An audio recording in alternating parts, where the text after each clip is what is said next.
Hello, everybody. Welcome to another episode of Transfigured. I am here with Rabbi Tovia Singer. He probably needs no introduction, but just in case he does, Rabbi, do you mind explaining a little bit about your sort of biography and how you came to be sort of a prominent YouTube and internet personality and came into sort of your role as sort of in counter apologetics and that sort of thing? Sure. I'm an Orthodox rabbi and live in Jerusalem, and I'm very grateful to join you here on this broadcast. My work is devoted to countering fundamentalist evangelical, all of them are Trinitarian, um, Christians who are dedicated to converting the Jews to Christianity. And groups like Jews for Jesus and Chosen People Ministries, these are all Protestant denominations, use all kinds of passages and verses and texts and proof texts. And many of their questions are very good. They're very important questions that need to be addressed, that must be addressed. And there is a very large audience of folks who really want to see these ideas, addressed. So I've very much devoted my life to answering these questions in a way that's thoughtful and makes sense. So it's very exciting to be with you. Yeah, well, I thank you very much for your time and thank you for coming on my program. So, for anyone who is unaware of me, I'm a biblical Unitarian Christian. So, I kind of find myself a little bit in between probably the evangelical Trinitarians and yourself. And when I'm watching either debates between you and someone like William Lane Craig or watching sort of response videos back and forth like that, it's like sometimes I'm being tugged in one direction and sometimes I'm being tugged in the other direction. And so I think that one of the main focuses I wanted to do for the first part of this interview is that I thought I would play something like the Trinitarian's advocate and ask you some questions about common proof texts or arguments from the Hebrew scriptures that Trinitarians will give to try and bolster a Trinitarian understanding of God.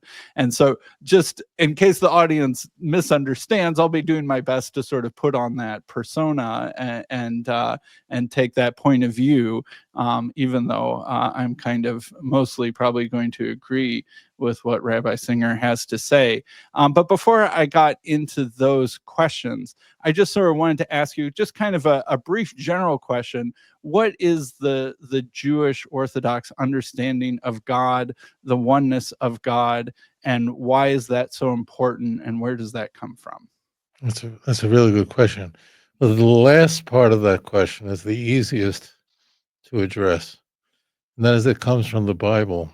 It comes from scriptures. And Unitarians, and I'm using that word as with a lowercase u. There are a number of Christian denominations that are Unitarians, including Unitarians, who believe in the absolute oneness of God and recognize correctly that the doctrine of the Trinity went through enormous developments over time, and it's not found in the Hebrew Bible, and it's also opposed in the Christian Bible. However, uh, as things would move in the second and third century, you could see what direction the church was going in to somehow deify Jesus, and it went through many, many developments. Um, Ignatius, Tertullian, who coined the word Trinity, Origen, probably the church's greatest thinker. He had ideas that would not be considered orthodox, but how to solve these issues, how you can have one God, but yet Jesus would be God as well. And ultimately, in 312, Constantine converts to Christianity in the late fall, and he realizes that the split in the church over the exact nature of Jesus was not acceptable. He needed a unified church with a unified doctrine, and ultimately convenes the Council of Nicaea, where this dispute is all voted on, and the doctrine of the Trinity is becomes the official orthodoxy. There's still churches are going to go through a back and forth on this, but in 381 in Constantinople, Theodosius, the last emperor of Rome, who presided over the East and the West, uh, reaffirms this and clarifies this at the Council of Constantinople. The Nicene Creed emerges from that. So, what I think is important for the viewers to understand is that this is all naked, this is all transparent, this is all man-made. But you and I are not interested in what is man-made. We're really interested in what is God's opinion? Like, what does God think? What does the Bible say? And it is inconceivable that salvation and a relationship with God is only accessible um, to people who have fancy degrees like you or I have. That's just not possible. And Hmm. I say that because I know many pastors personally who are Trinitarians, and they tell me straight away that 95% of their parishioners do not understand the doctrine of the Trinity. And I know that's correct because of how they seek to defend it. They don't really even understand it. So it's inconceivable that a simple peasant in the western part of the Russian Empire that cannot have access by just reading simple texts of who is the God who she is worshiping. It's just not possible. It can't be that she has to understand what the hypostatic union is and Hmm. these persons as distinct. It's just inconceivable. Well, Tanakh is very clear. It's very transparent.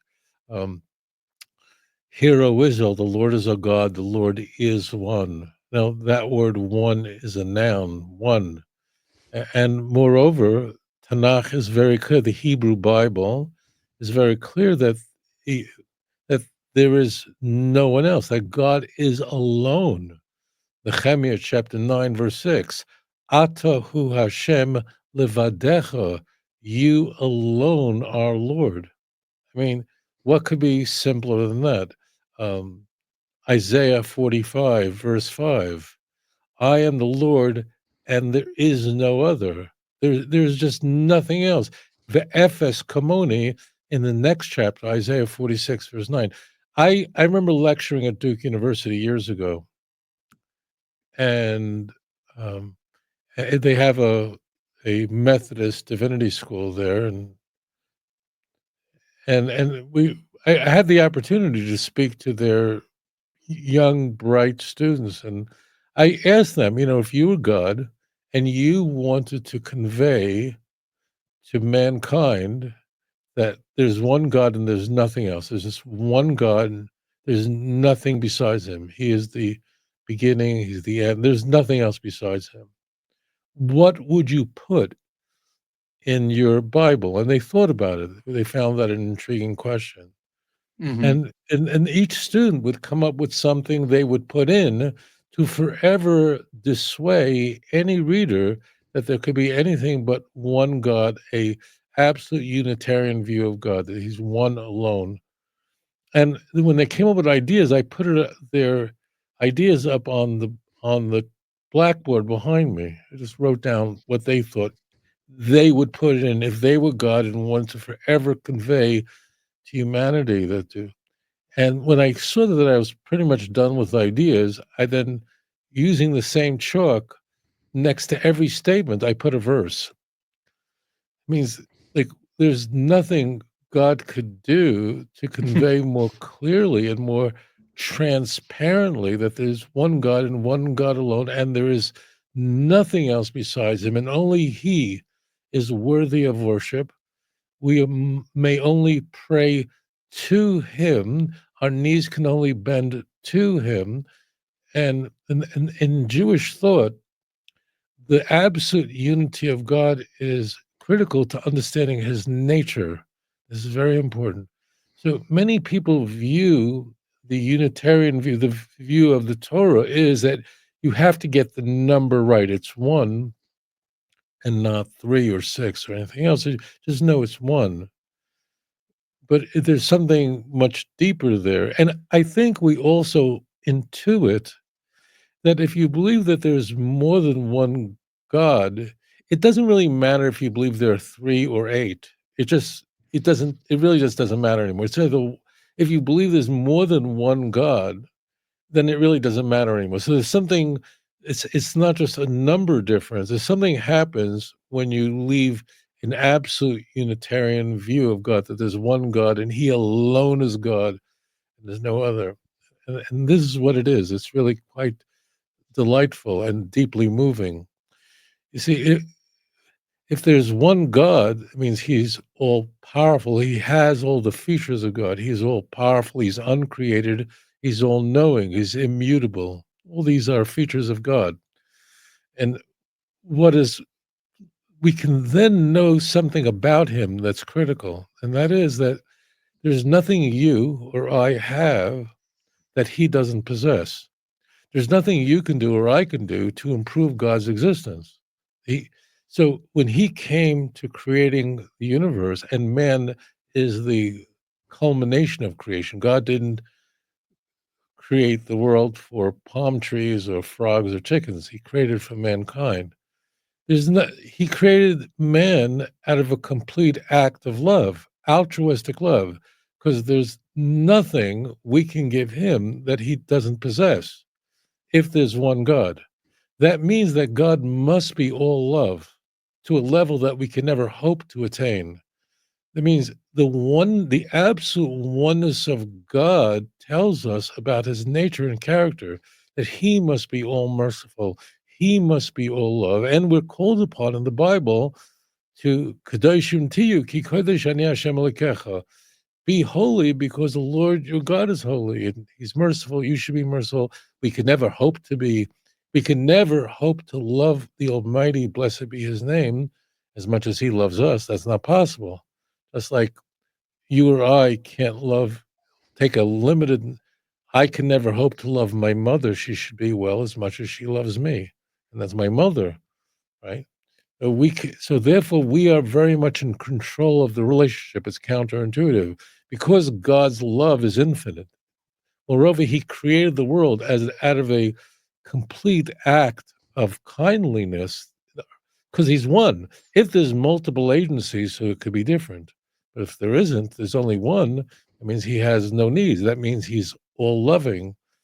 And there's one thing I want to sort of preempt, and that is there's one thing be very careful about. I want to just lay this out. So Tanakh, the Hebrew Bible, repeatedly emphasize that there's one alone, there's no one else besides me, there's nothing like me. Look, if you're watching us right now, you have any question about this, just read Isaiah 43, 44, 45, 46, 47, 48. If you read those chapters, it's impossible. And they're easy to read. This is not like, trying to read other chapters of Isaiah, which are a little difficult. I teach Isaiah. Some of them, these are easy. It's just absolute radical monotheism, which is exploding. And Isaiah is just heading off there is one thing be aware of in that, and this is rather inconvenient. In the Bible, when a messenger of God is speaking, an angel, a prophet, he can be called God in the Bible. Moses, in Exodus 7, verse 1, after making a case to God why he's not worthy to lead the children of Israel out. God, I can't even speak. God said, you'll be God to Pharaoh. And so be careful, because Trinitarians, in their desperation, and they're not evil people, they're just taught as children that they're going to go to hell if they don't believe in Trinity, and that you will be disfellowshipped out of your Southern Baptist church if you question doctrine of Trinity. And if Very true. yeah, absolutely. If you are in a Southern Baptist church and tell your pastor, I don't think I believe in God anymore, your pastor, unless he's in 95% of the case, will put his arm around you, will smile, come into my office, let's have lunch, and will not give up on you.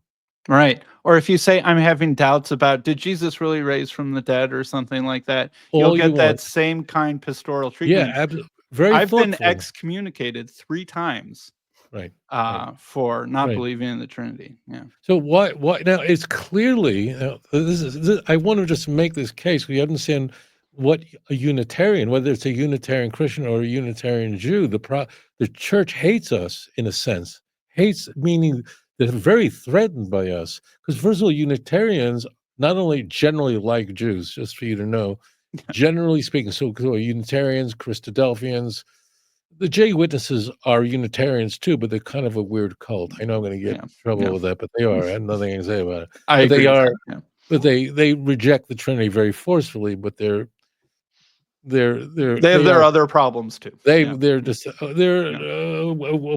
you know a millenarian cult that came up at the end of the 19th century, just an odd Yeah. group. And But has very high control and oh yeah, suppression over yeah, their it's members. Yeah. straight cult, I straight know cult. I have a lot of friends who have escaped the Jehovah's Witnesses, and yeah, this can be pretty Right. terrible. Yeah. So the case I want to make, which is easy to do, is that the church is much more threatened by questioning the doctrine of the Trinity than questioning belief in God at all, Yeah. or because you're saying the emperor has no clothes. And that's why they flip out about this, and they will weaponize passages. As I said, that means we do not use the same conventional language as Tanakh, so therefore we would never refer to an angel as God. We just wouldn't talk the way an angel's a created being, and then there's God.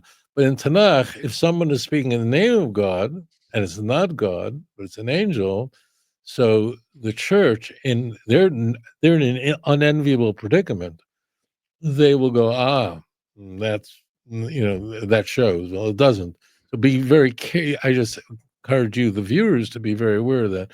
But Tanakh doesn't let go of this, because the moment you question the absolute unity of God, then your relationship with the Father becomes distant.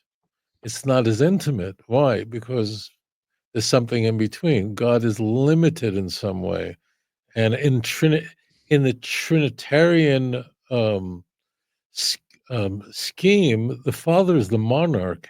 He's really inaccessible. So, I mean, much more so, and that creates a problem. So that's why the Jewish people utterly reject the doctrine of Trinity. And that's the main issue. It's not the statues in a Catholic church. They don't really worship those statues. I mean, some do, but that's not the issue. Oh, there's statues. There's no statues in my Protestant church. The big issue is that they worship Jesus as God, and they worship the Holy Spirit as a distinct person from the Father, which emerged from the Father in the Orthodox theology, capital O, or Father and Son, the filioque in Roman Catholic. It's all insane. So that's what Jews believe. The oneness of God is intimately connected to God's nature. He must be all love if he alone is God and there's no distinct person in the God. What if I may, because I'm just thinking of these Go now, I for it. apologize. Keep going. Keep going. This is great. I want to warn you, the viewer, of something, and that is that Trinitarians use ridiculous, unconventional language to explain the Trinity. And as I said, most of them are really well-meaning people. But when someone uses a term like person, stop them. Don't let them say, that's unconventional. And you can say, how many people are in the bank? I'm on the phone. Well, I see there's someone behind the counter, a teller. There's one guy's got a gun. I guess he's a guard. So I said, there's three people because I see there's a person there. Okay. Don't let them use terms like person, because they're using the word which otherwise would be conventional. He's a nice person, but they're not using it that way. So when you hear hypostatic union, whoever you're talking to say, I need you to replace these words because they're unconventional with conventional language. Yeah. And the church hides behind this unconventional language as a fig leaf to hide its sin. So just in talking to a Trinitarian, you're going to get crazy language. And they rely on that. That's what they hide behind. Yeah. Again, most of these people are not Machiavellian. They're not in on it. This is just how they're taught in the seminary.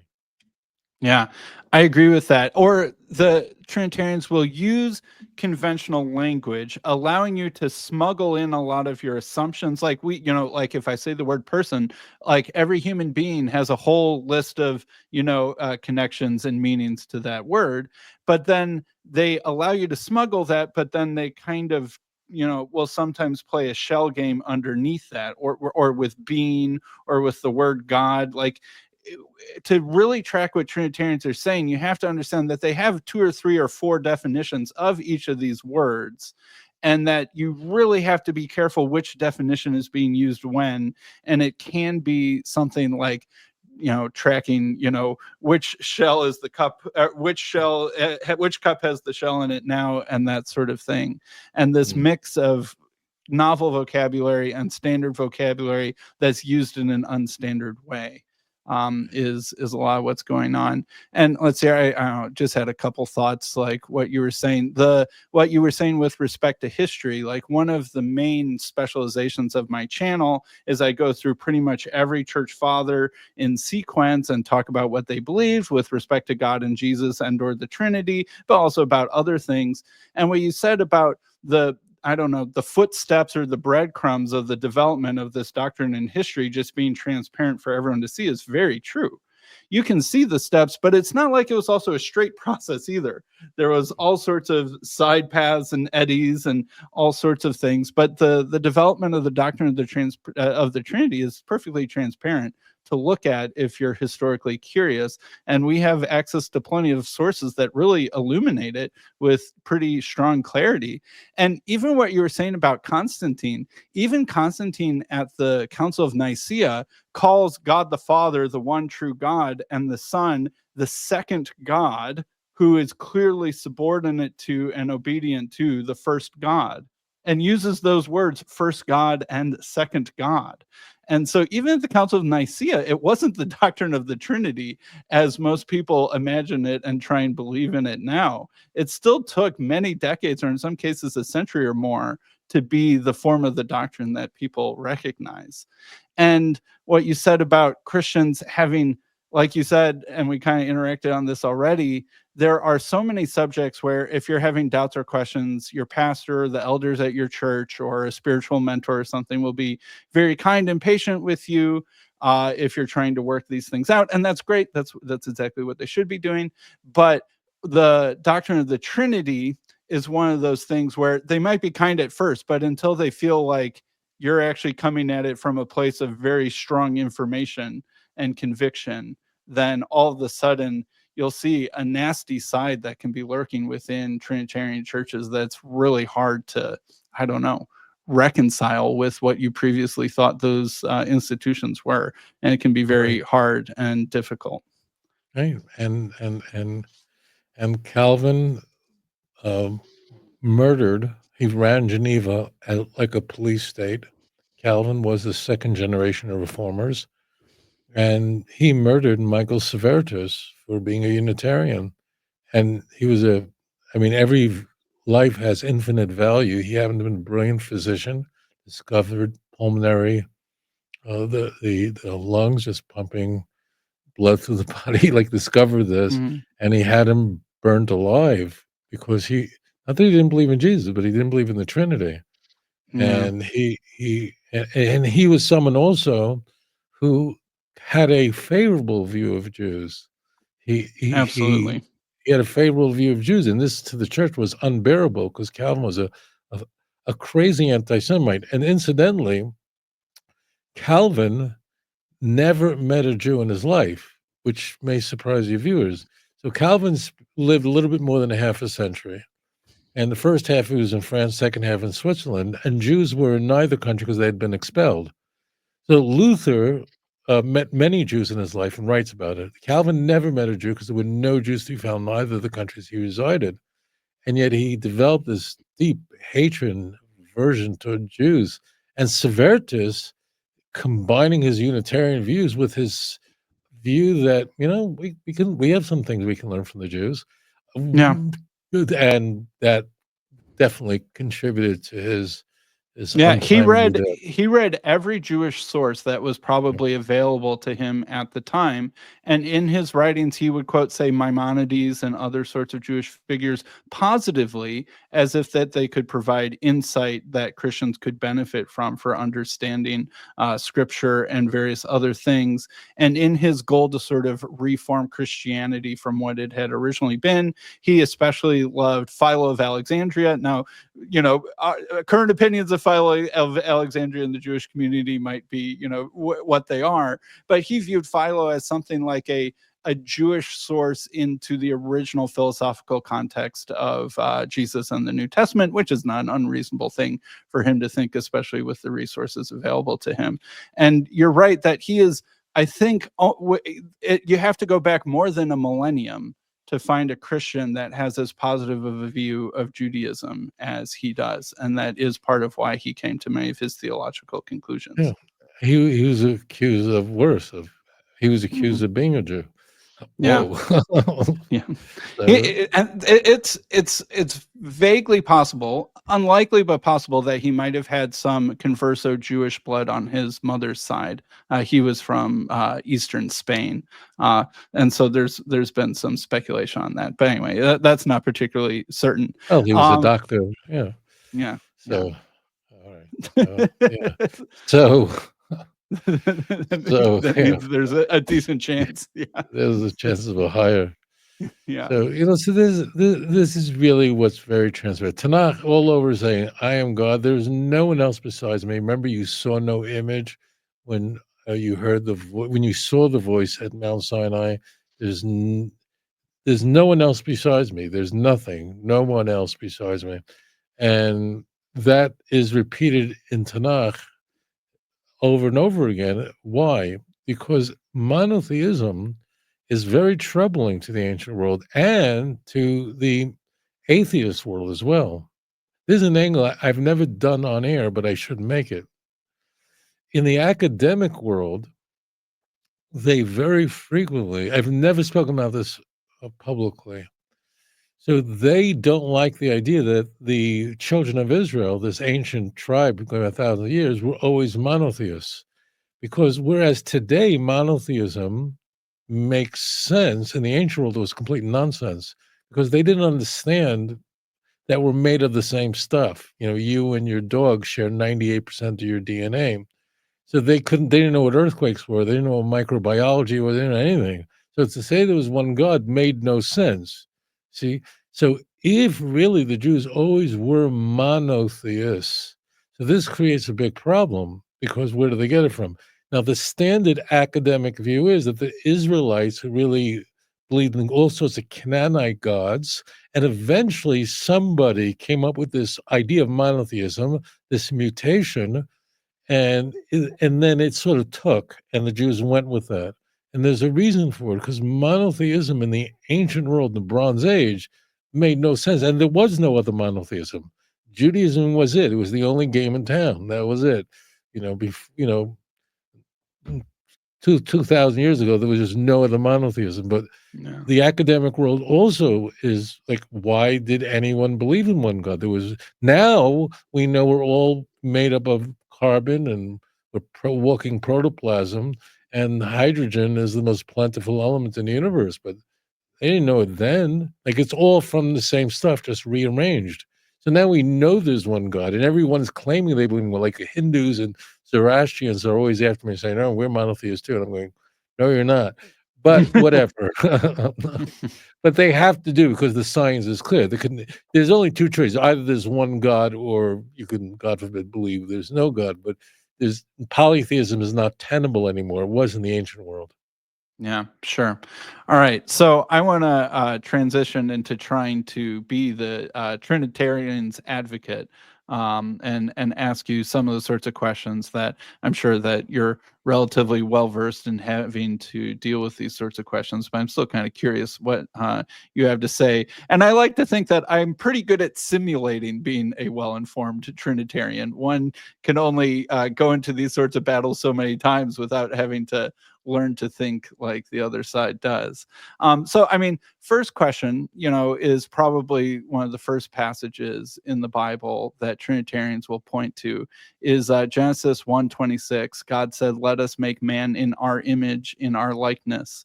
And there are, other places in the Hebrew scriptures where God will occasionally speak in the sort of first person plural. And that's sort of the first and most famous one. Does that indicate some sort of divine plurality or a multi-personality within God that could foreshadow the doctrine of the Trinity? It surprises me that Christians just don't appeal to Genesis chapter 51, where we're told that there's one God in three persons, the Father, the Son, and the Holy Spirit, and they're all one, but they're unique. Now, I'm being playful because that would be the Trinity. We would look for something like that, like what you get in Sunday Right. school. It doesn't exist, so they have to seize these kinds of verses. So let's be clear.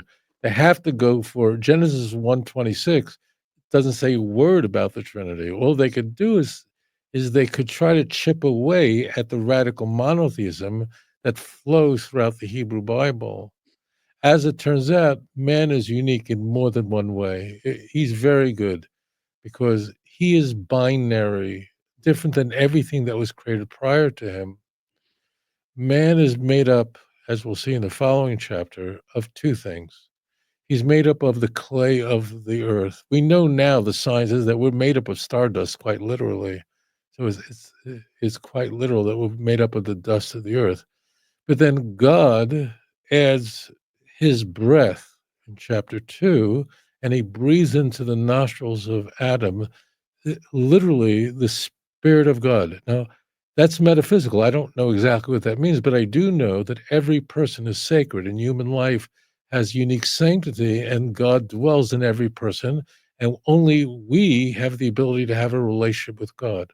Without moving off on that trail, which I would enjoy, but it's not directly germane now, when God is summoning, unlike every creation prior to it, God is summoning the two features that man is created with, the earth and his breath, the Ruach Hashem, the stuff that angels are made of.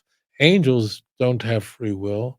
Uh, Angels are a created being. It's not in the Hebrew Bible. Jewish tradition is that angels are created on the second day, but angels are only metaphysical. Adam Harishon, the first Adam, and all of his progeny, we have two things. When we see our dog sitting, looking up at us, eating dinner as we're having a steak, we know exactly what he's thinking. How can I get a piece of that? He wants to feel loved, he wants to feel safe, and he wants to have babies. And we can relate to that completely. But no dog, no matter how much you love your pet, ever believed in God or could believe in God, even if you can talk to him. He wouldn't understand what you're talking about. So let us make men is that man has a divine spark. He's made up of the divine and the physical, and it's designed to convey to us that he is not God. In fact, that term "let us" is really only found in three places, and they're all in the same cluster of verses in the Hebrew Bible. It's here, and it's strikingly where you'd expect it to be in Genesis 3:22. After the sin, um, angels are called upon to guard the Garden of Eden so that man can enter it, lest he eat from the tree of life. See, mortality entered the world, and now, whereas we're told about the tree of life in Genesis 2, there's nothing else said about it. Why? Because man, at that point, man would live forever. But now that man is mortal, he's going to die. Now he can't eat from the tree of life. So uh, God says to the angel, says, if he should eat from the tree of life, he'll become like one of us. So that term us is used as a prophylactic, as a barrier to prevent man from becoming divine in any way. And then our third example, it's like GPS, worse with a triangulation of three satellites. It's precisely this way. And you have it in Genesis 11:7, where again, man has this wonderful adventure to build a tower, to make a name for himself. And God said, let us go down, again, addressing the angels, and confuse their language. So they cannot be unified in becoming divine like God, but rather that they should be dispersed around the world with different languages. So actually, the us is used deliberately in all three of these cases, and you won't find this language anywhere else in Tanakh. This is it. It's right here in the formidable moments of mankind, where God is saying we have to create a barrier to ensure that man does not do what eventually he does, and that is to worship man. And he'll do that. And Trinitarians, of course, are engaging in that kind of practice, which is, in Judaism is considered the most virulent form of idolatry. That means in Jewish thought, you asked me earlier, um, Trinitarian beliefs is worse than bowing down to a statue, because Trinitarians really believe in the true God. They believe in the Father. They believe in the true God, but they also believe that Jesus is God and worthy of worship. So that's the worst thing you can do. That's why in the Ten Commandments, in Exodus chapter 20, verse 2 and 3, where God says, you shall have no other gods. The English is always translated before me. That's really not correct.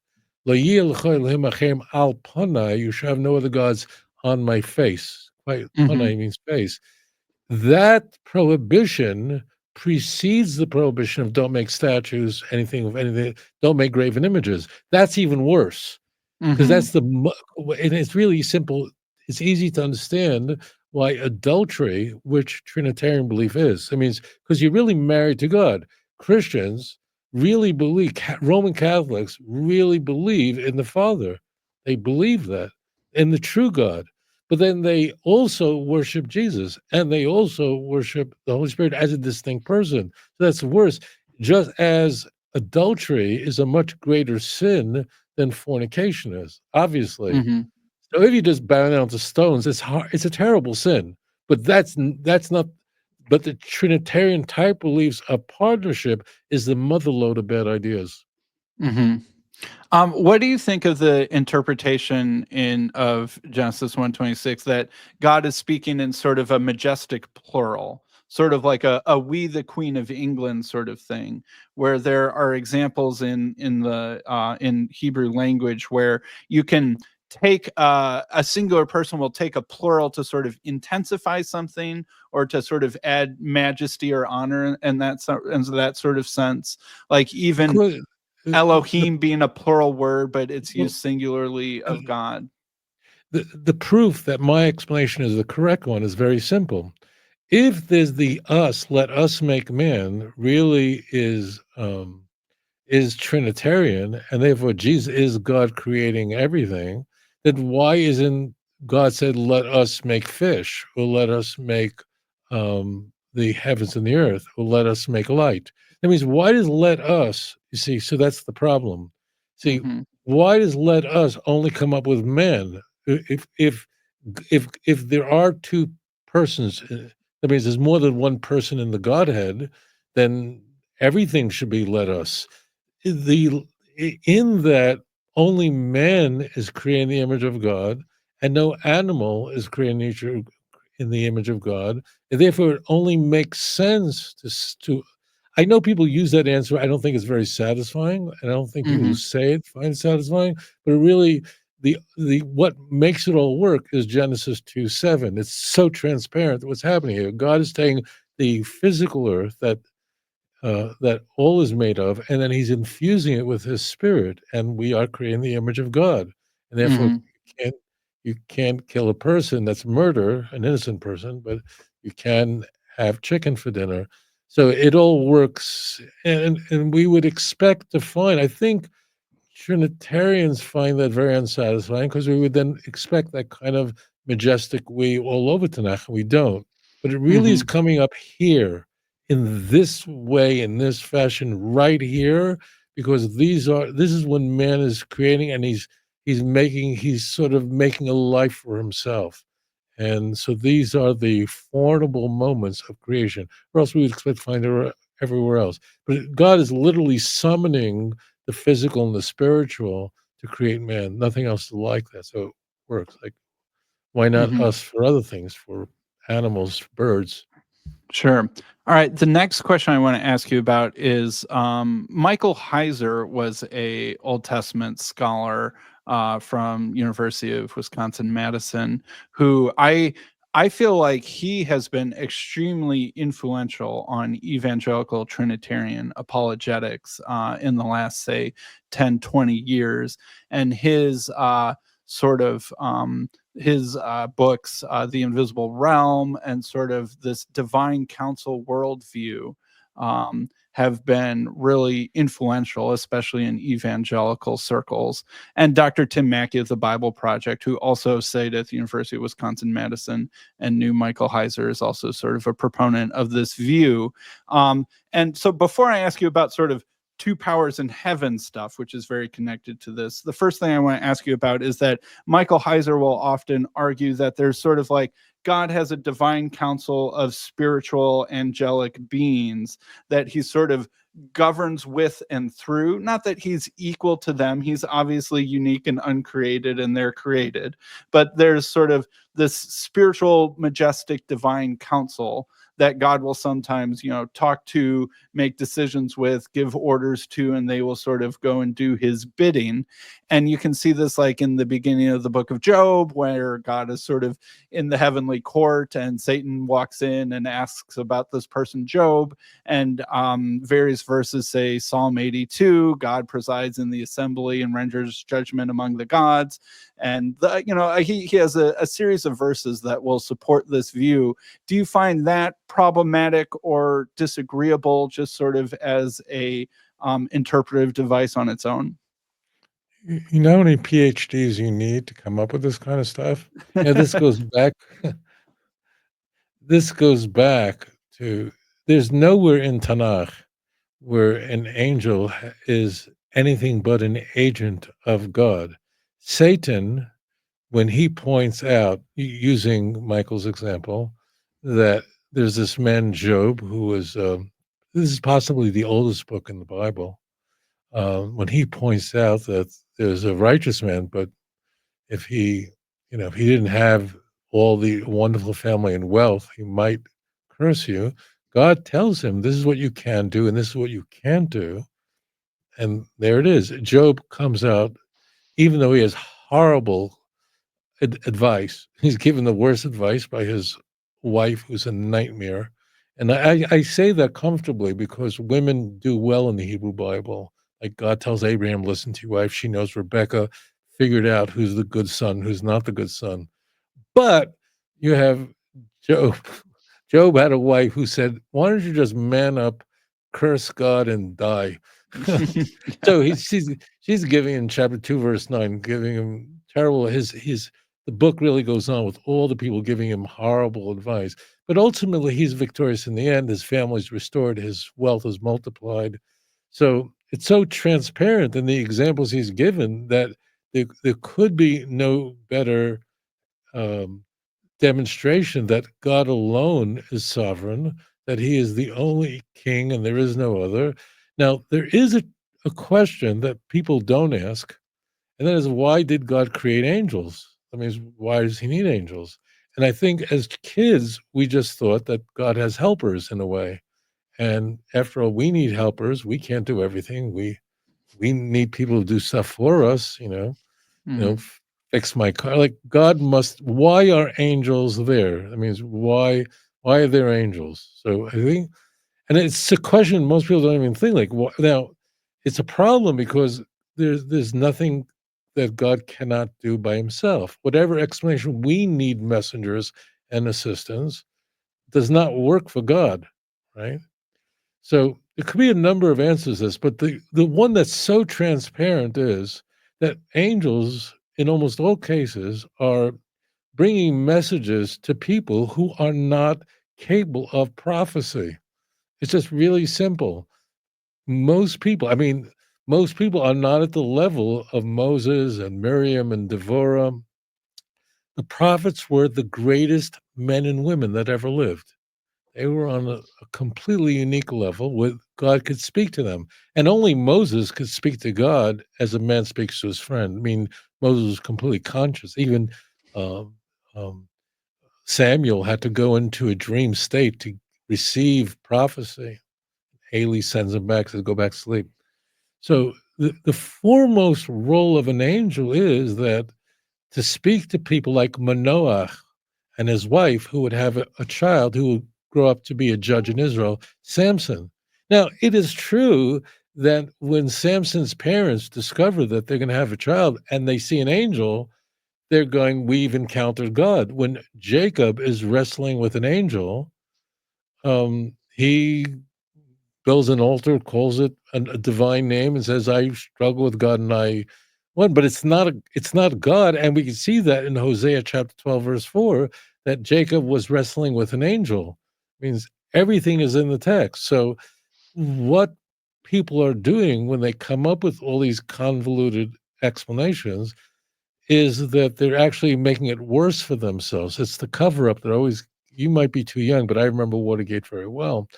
So, and the angel is there to speak to people who like Gideon. He was not capable of receiving prophecy. He was capable of encountering an angel, and we know the story, famous in Judges. So that's all. But they're not God. And no place does an angel give God an order, and God follows it. Moreover, I want to just say this, and I hope that if anyone recalls anything I've shared during our time together, please remember this. There's a rule of hermeneutics that is, it's like the two fundamental laws of thermodynamics. They're just immutable. Please listen very carefully. Most of the Bible is very clear in Tanakh, like you, God alone, are Lord. Like there's no one else besides you.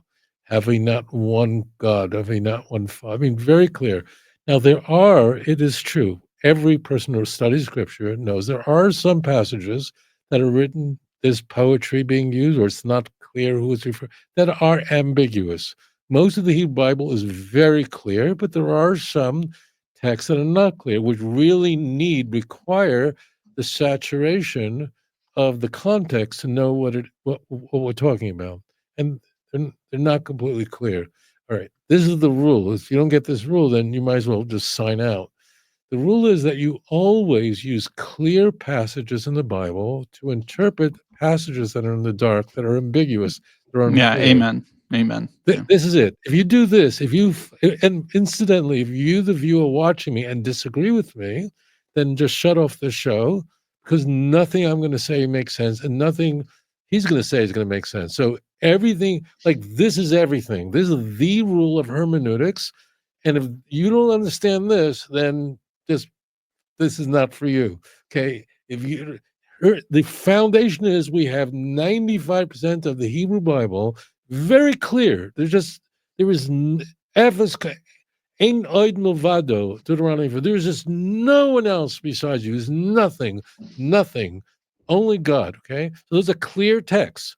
You will, my dear brothers and sisters, have ambiguous texts like Genesis 18. It's not really ambiguous. It's just the transition is not clear when God is taking over. It's not even clear why Abraham. I'll ask you about that in more detail, probably Well, coming yeah, up. Yeah. whatever. But if you don't know Genesis 17 as an example, you won't know why Sarah is laughing because she doesn't know that they're going to have a baby. Only Abraham is privy to that. So that's why I say sometimes you need a context. But just know this, okay? Every cult, every heresy is born out of a dark place of using ambiguous passages that are not clear, that are in the dark, or could be interpreted in many ways, and they're used to reinterpret passages that are in the light. This is everything. You don't have to know Yeah. anything else but this. So all you need to do is look at the verses that display radical monotheism. Also know that you had to get it right immediately. I debated William Lane Craig, who, in my view, is the best Christian apologist in the English-speaking world today. In my view, I think he is a very bright fellow, and he when we debated on a Christian show, Lee Strobel was the host, so I was in unfriendly territory. Hmm. He admitted that there's no reference to the Trinity anywhere in the Hebrew Bible, and it's a progressive revelation. This cannot be, because the Jews were ordered to worship one God and one God alone from the get-go. This cannot, it can't be. We can learn about the Messiah later on in the Hebrew Bible, because you don't need to know about details about the Messiah during the days of Moses, because there was no king in the time of Moses. So that information could be released later. But from the get-go, you had to worship one God and one God alone. So if you know this principle, that you take passages that are clear and you use passages that are in the light to understand passages that are in the dark, never the other way around, you're not going to wind up in a cult. You'll always reject the doctrine of the Trinity. And what Yeah, Trinitarians always have to do is reverse. yeah, even in the New Testament, Trinitarians do that same pattern. Like John 1 and Philippians 2 are perhaps two of the most unclear, ambiguous, poetic, multifaceted, hard to get your hand on passages.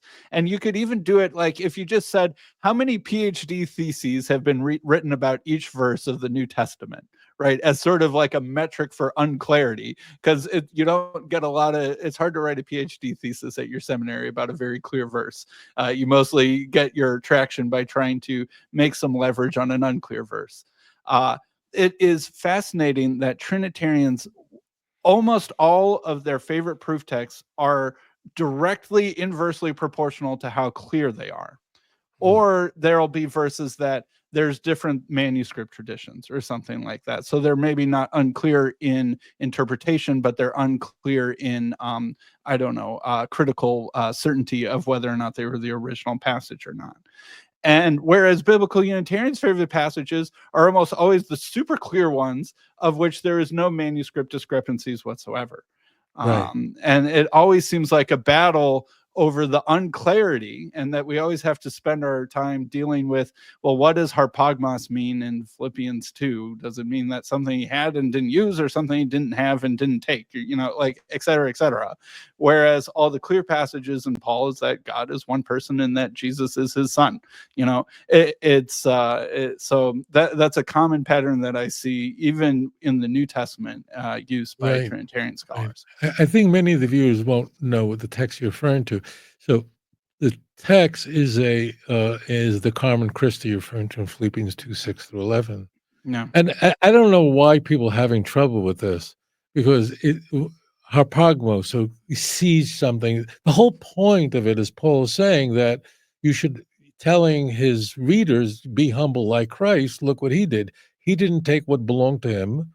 Now, I'm a Jew. I'm not a Christian, so I don't have a favorable view of Paul.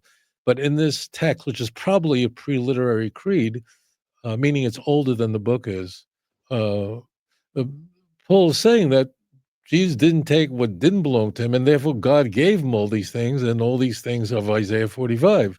So that's proof that he wasn't, and he was given these Right. things. He So gets highly exalted. He gets it's given a new name, and right, then is later recognized with a status he didn't previously have. But all of it is exactly, to the glory of God the Father. The right, second half is very clear. The first right. half has some grammatical and vocabulary ambiguities. What does form of God really mean? What's Paul trying to say there? Good question. You know, 1,000 different answers from 1,000 different PhD theses on that question. The second half is perfectly obvious what's going on. Sure. Where Trinitarians weaponize the Carmen Christi is when Jesus doesn't know something. So then this is where I think they use it in the most toxic way. When Jesus doesn't know something, so then they appeal to the Carmen Christi that Jesus humbled himself, and therefore he didn't know, as though he was less divine because of his human nature, which is actually a heresy of the church. So Yes, I think the Carmen Christi is weaponized in that absolutely. way, because Jesus doesn't know when the time of the end is when he's asked. The Son doesn't know, only the Father knows. Well, how can he not know? He humbled himself. That's how I think the Carmen Christi is seized. And then when you go to John, you have, and this is going to surprise the viewers, you have the most subordinate text about Jesus. I could do nothing on my own but the one who sent me, John 5:30. I mean, you have the most, Mhm. and I mean, there's eternal life, John 17, there's that God alone, there's eternal life, they may know thee, the only true God, and Jesus Christ whom thou hast sent. I mean, bang, what do you need? Wha- And I'll add one more thing, because I want to cover this. There's also, this is really, please, if you're a Christian, don't be angry at me, but this is really idiotic. I have to say it because no one says it. In the Christian Bible, the Jews are portrayed, who are not Christians, as wrong about everything. That's just so the Gospels are stories. The viewers don't know this. From Matthew 1 to John 21, it's basically all stories. Basically, you have a long farewell discourse in John, but it's storytelling. Okay, it's story time. And the key is that the Jews are the antagonists. Jesus, of course, is the protagonist. I'm talking about the Jews who don't believe in Jesus, and they're always wrong. So Yes, they always when misunderstand, they always misinterpret, and are misunderstand it, obstinate. exactly. Yes, yes, Right, right. So therefore, just get this. So for instance, in the beginning of Mark, when Jesus heals the paralytic and says your sins are forgiven, and the Jews go, you're claiming to be God because only God can forgive sin. That doesn't mean that in the view of Mark, the Jews are right. No, it doesn't mean that at all. If the Jews want to stone Jesus for saying I and the Father are one, that doesn't mean that Jesus really was God. It's what the bad Jews in that, right. and I don't know why What? people don't get this. It's like Yeah, so I am dumb. so pleased that you brought that up. It amazes me that you can read the Christian scriptures and see what is really pretty obvious is that in many times the Jews or the Jewish leadership, or sometimes it's even Jesus' own apostles, are examples of cluelessness, confusion, Right. and I don't know what's going misunderstanding. on. I have no clue. Right. And To the so end, they have to no the clue. end, yes. And so the opponents of Jesus are examples of the opposite of what Jesus is saying. Hello. Thank you. Yes. And so if This you're you, yeah, this conversation we're having is not held by anyone, and we're no, saying something that no one else talks about. This is like the emperor has no clothes, right? The Jews are always wrong, so stop it with the. I'm using very strong language, and to you, no, Christian Unitarian, I apologize, but it really is. If the Jews are saying that, well, who else? You're therefore claiming to be God because you're forgiving sin. That doesn't mean, in the view of the gospel writer, that the Jews are correct in their assessment. It's just the opposite. The Jews are, in the view of the gospel writers, are accusing Jesus of things he didn't do. right.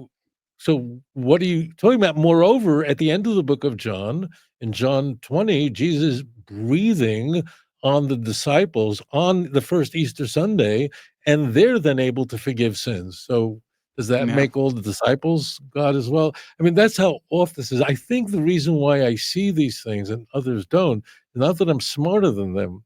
The reason is that I was raised an Orthodox Jew. I only read the Christian Bible as an adult. I mean, I was fairly young when I started reading the New Testament. It was 45 years ago, but it was all new to me. But it was very transparent what's happening there. It's very clear because I didn't, no one, I didn't have any right. bias going in, so I just saw this right away, and I was dumbfounded that others didn't see this.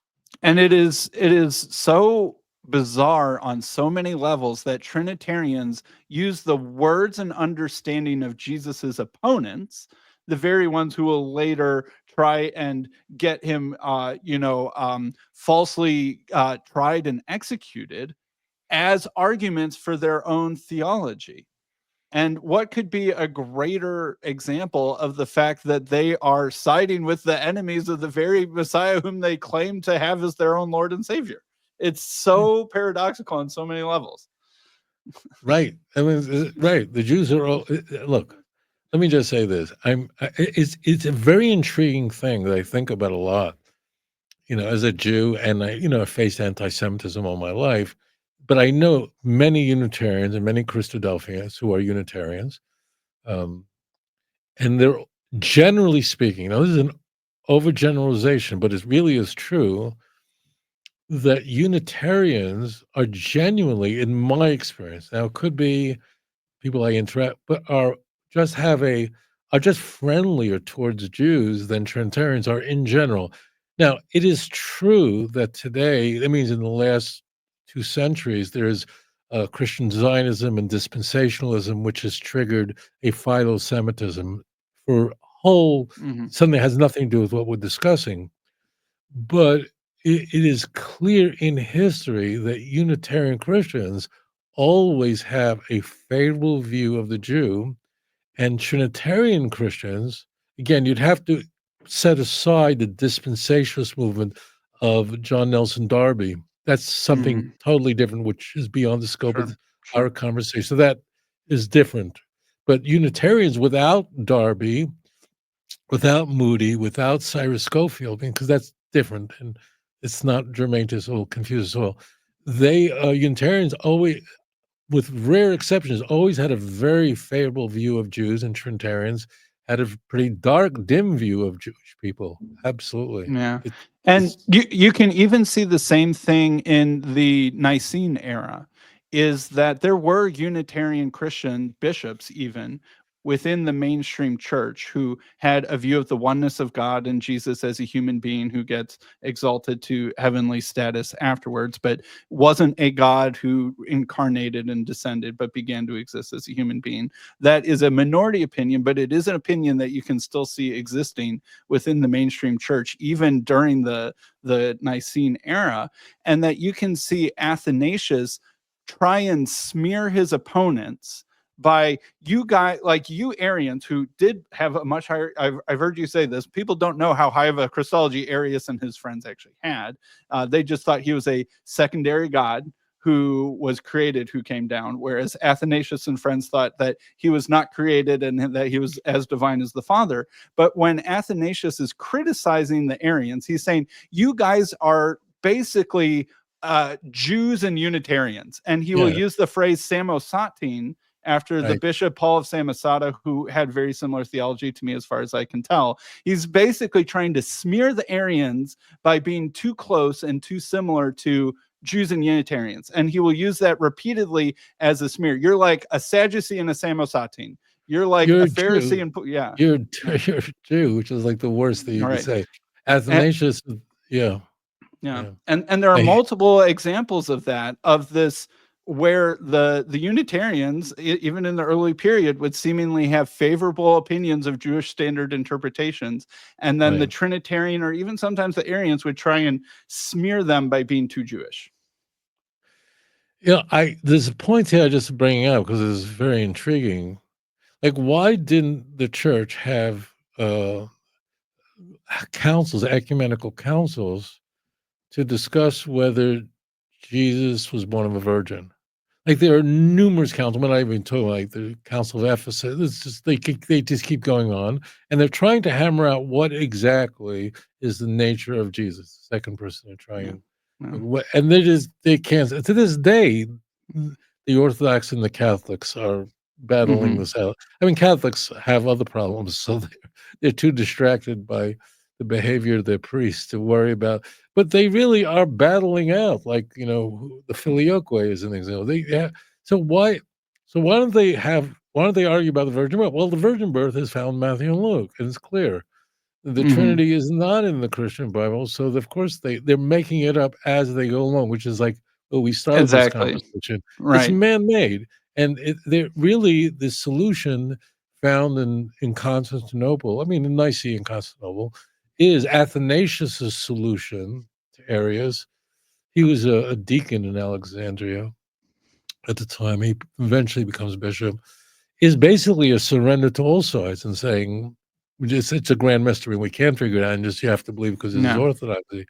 And he is in the 4th century. He is the most influential, possibly the most, I think, the most influential church father of the Sure. fourth century.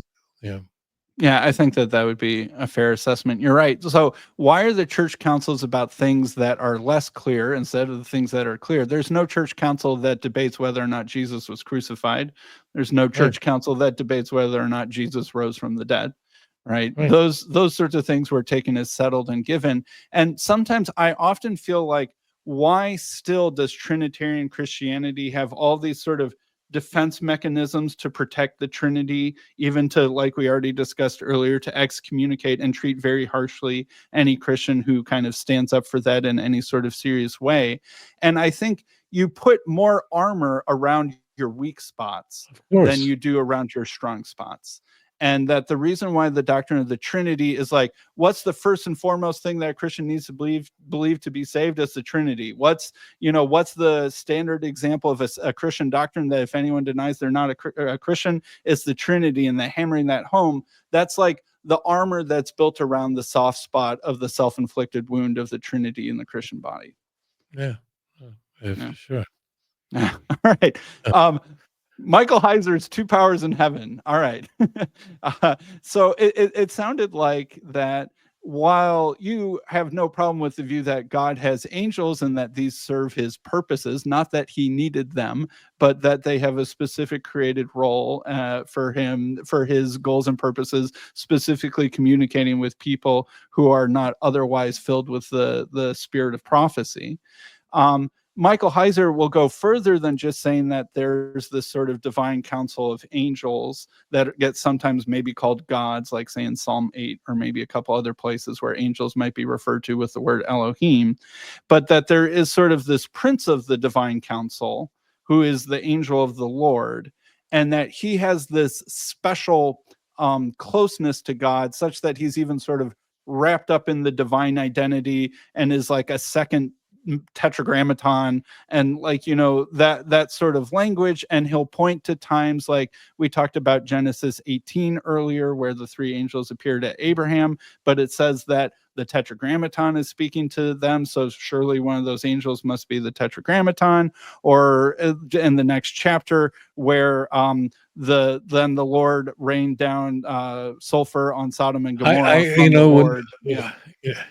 He's not alive to Where defend himself, but he Yeah. completely ignores in a snachta an unambiguous semicolon.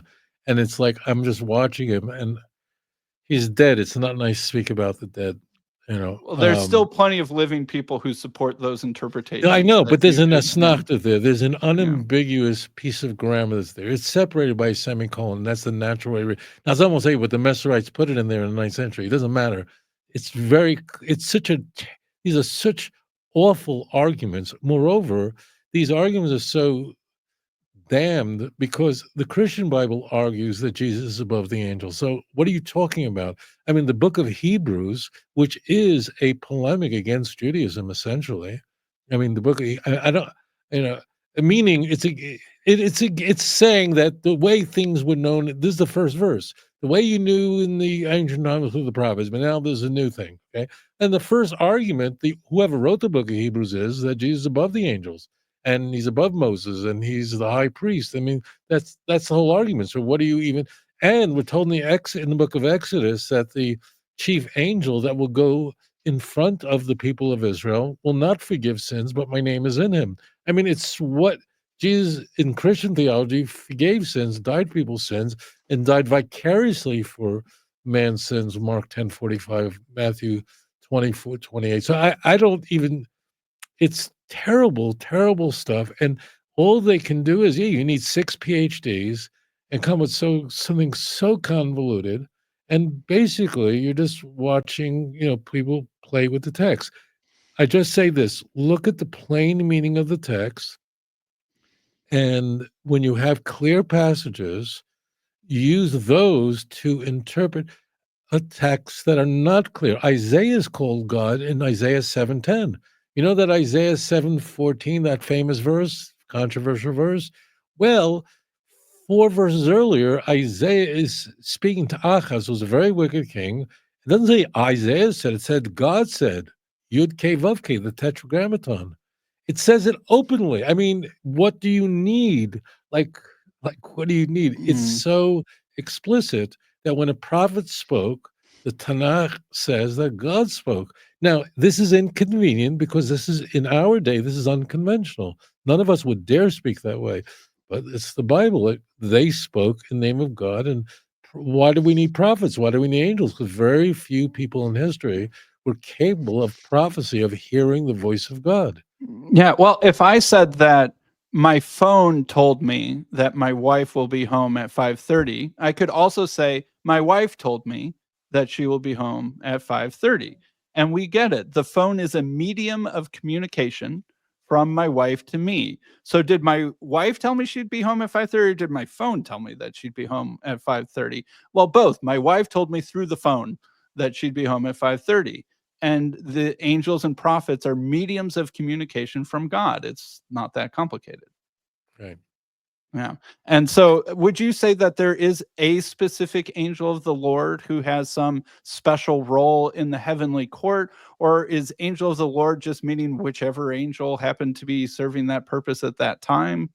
We could see in the Bible, Daniel 10 and 11 as an example, which are really very connected, that the Almighty assigns for different nations different angels that are there to guard them. Now, Mhm. let's be transparent. We're talking about the metaphysical, and we're using physical terms. Well, we can only so we know that there are powers that the Almighty created that have no free agency, that are given a job to do this. Satan has no free agency. This is a distinction between Judaism and Orthodox Christianity, and that he does whatever the will of God is. Now, could Satan accuse Yehoshua in the beginning of Zechariah and God says, "Get away, you Mhm. Joshua is innocent here, just put new clothes on him because his son married a non-Jew in Ezra 10. But the purpose of angels is to represent God when speaking to people because we cannot hear prophecy. It's just that simple. Most of us can't. And actually, no one except Moses could hear the voice of God in a completely conscious state. Explicitly, the Torah says that only Moses alone, he was in my house. Everyone, um, all other prophets had to go into some sort of dream state in order to experience prophecy. So angels are there when necessary to engage. Okay, so that actually brings up another good question that I had. This is sort of from my friend Beau Branson. Dr. Beau Branson is a Eastern Orthodox theologian and philosopher, and I've had him on my channel a couple times. He recently had a debate book. There was a Four Views of the Trinity book. That was a debate between Dr. William Lane Craig, Dr. William Hasker, Dr. Beau Branson, and Dr. Dale Tuggy, Dr. Dale Tuggy being a Unitarian. And one of Dr. Branson's arguments for his doctrine of the Trinity was what he calls the theophany problem. Basically, sometimes it seems like you can see God, and sometimes it seems like you can't see God. Like even in that same in Exodus 33, God will say, "You cannot see my face, for man shall not see my face and live." But just like 9 verses earlier, thus the Lord used to speak to Moses face to face as a man speaks to his friend. So, and then there are numerous passages where seemingly God will be seen by someone. Maybe Isaiah will have a vision of the heavenly throne room, or Jacob will wrestle with an angel, but is it God? And so the way that Beau Branson answers this is it's a little bit similar to Michael Heiser, but this idea that there's sort of like a visible tetragrammaton who's the pre-incarnate son and an invisible tetragrammaton who is God the Father, and that you can call them both by the divine name and one represents the other, but they're sort of like part of he calls it a pre-Christian Jewish binitarianism as his answer for the theophany problem. And so I'm wondering how you would address arguments like that. It's so transparent that when the Torah says that Moses spoke to God face to face, that that as a man speaks to his friend, there's a modifier.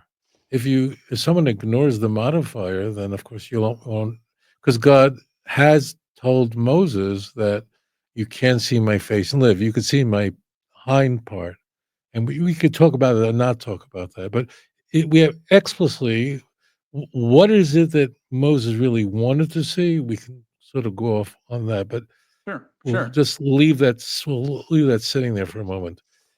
The text is very clear that God spoke to Moses, and Moses was completely conscious when God spoke to him. And for that reason, uh, the Torah is letter for letter what God conveyed to Moses. And Moses wrote down every letter exactly as God told him, except the last 8 passages of the Torah, uh, according to our tradition, it's in the Talmud, was written by Joshua, who was anointed by Moses. The prophets and writings element of Tanakh is the word of God, of course, but God conveyed this message to Isaiah, and Isaiah wrote it through his own filter. So it is holy, but nothing rises to the level of sanctity of the five books of Moses. That's they can't contradict each other, but Jeremiah had a very different style of writing than Isaiah did. I mean, very different styles, very transparent what's happening. Um, so, so Moses is receiving direct prophecy from God in a conscious state, and he's recording it, and other prophets are not. Christians are just stuck with the problem that very early church fathers are proclaiming that Jesus is God. Now, my view is that I know how that happened by reading the Christian Bible.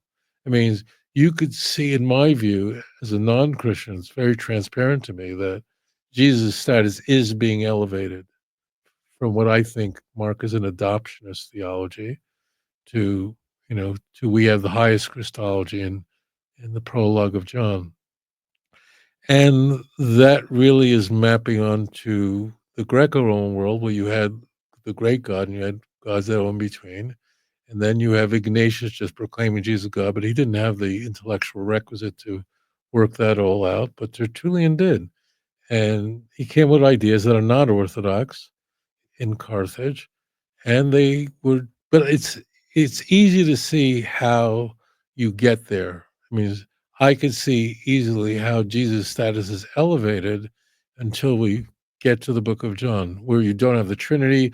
Jesus is definitely not God. I don't know if you believe that John was written by more than one author. I'm not sure what you believe. I would be fine. Like there seems to be an epilogue to John, right? Like Oh, the last, 21.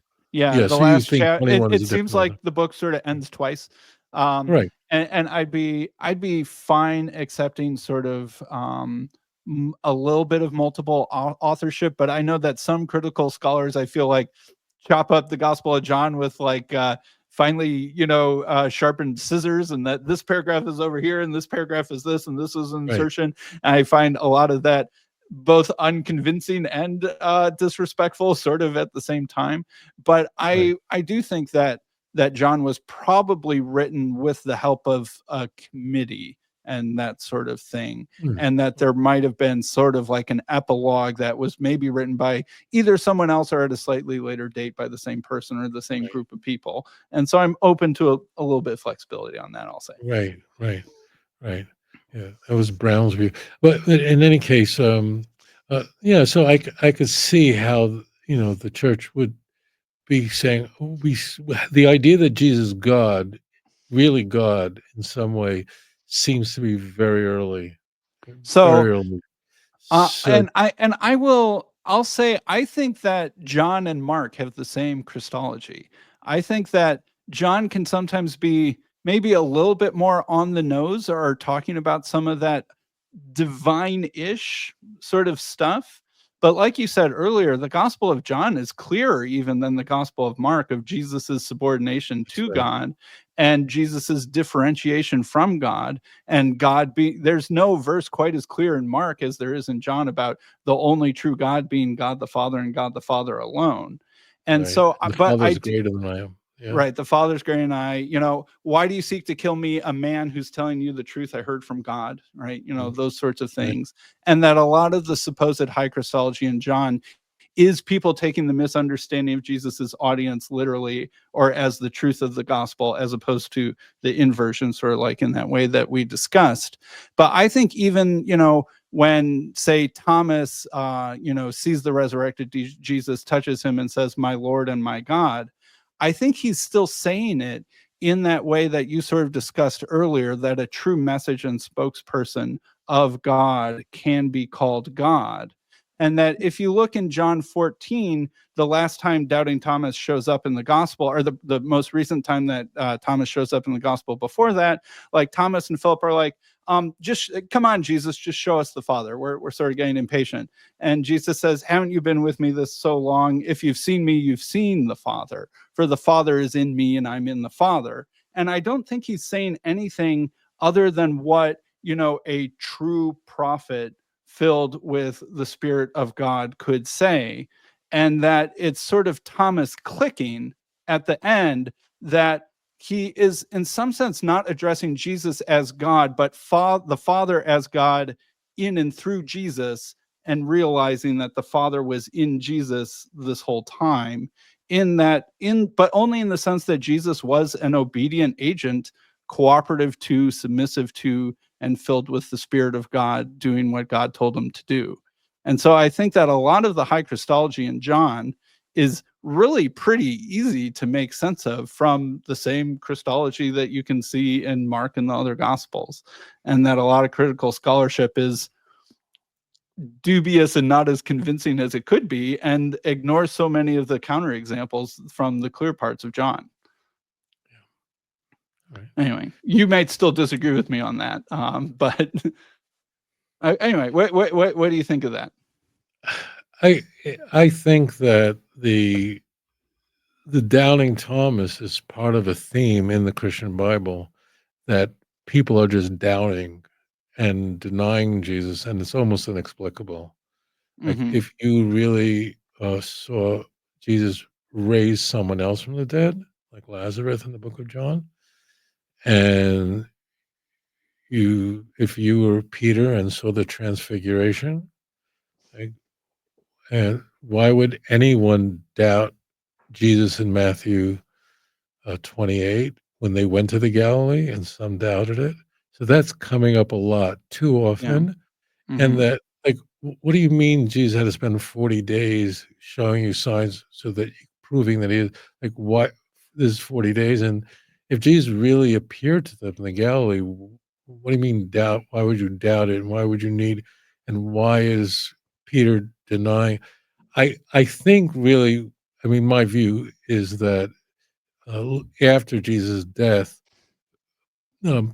people, there's maybe Mary Magdalene, someone is saying that Jesus appeared to me, and people are going, I don't think so, and didn't Mm-hmm. appear to me. And I think that's how the doubting, all this doubting stuff comes in.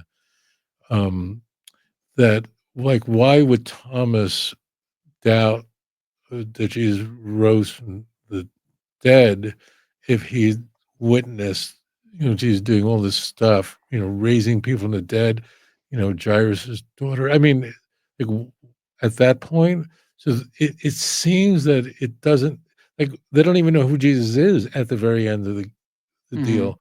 When Jesus is saying, "Who do you think I am?" No one knows. And when Peter says that he's the Christ, Jesus says, like, no one could have told you that.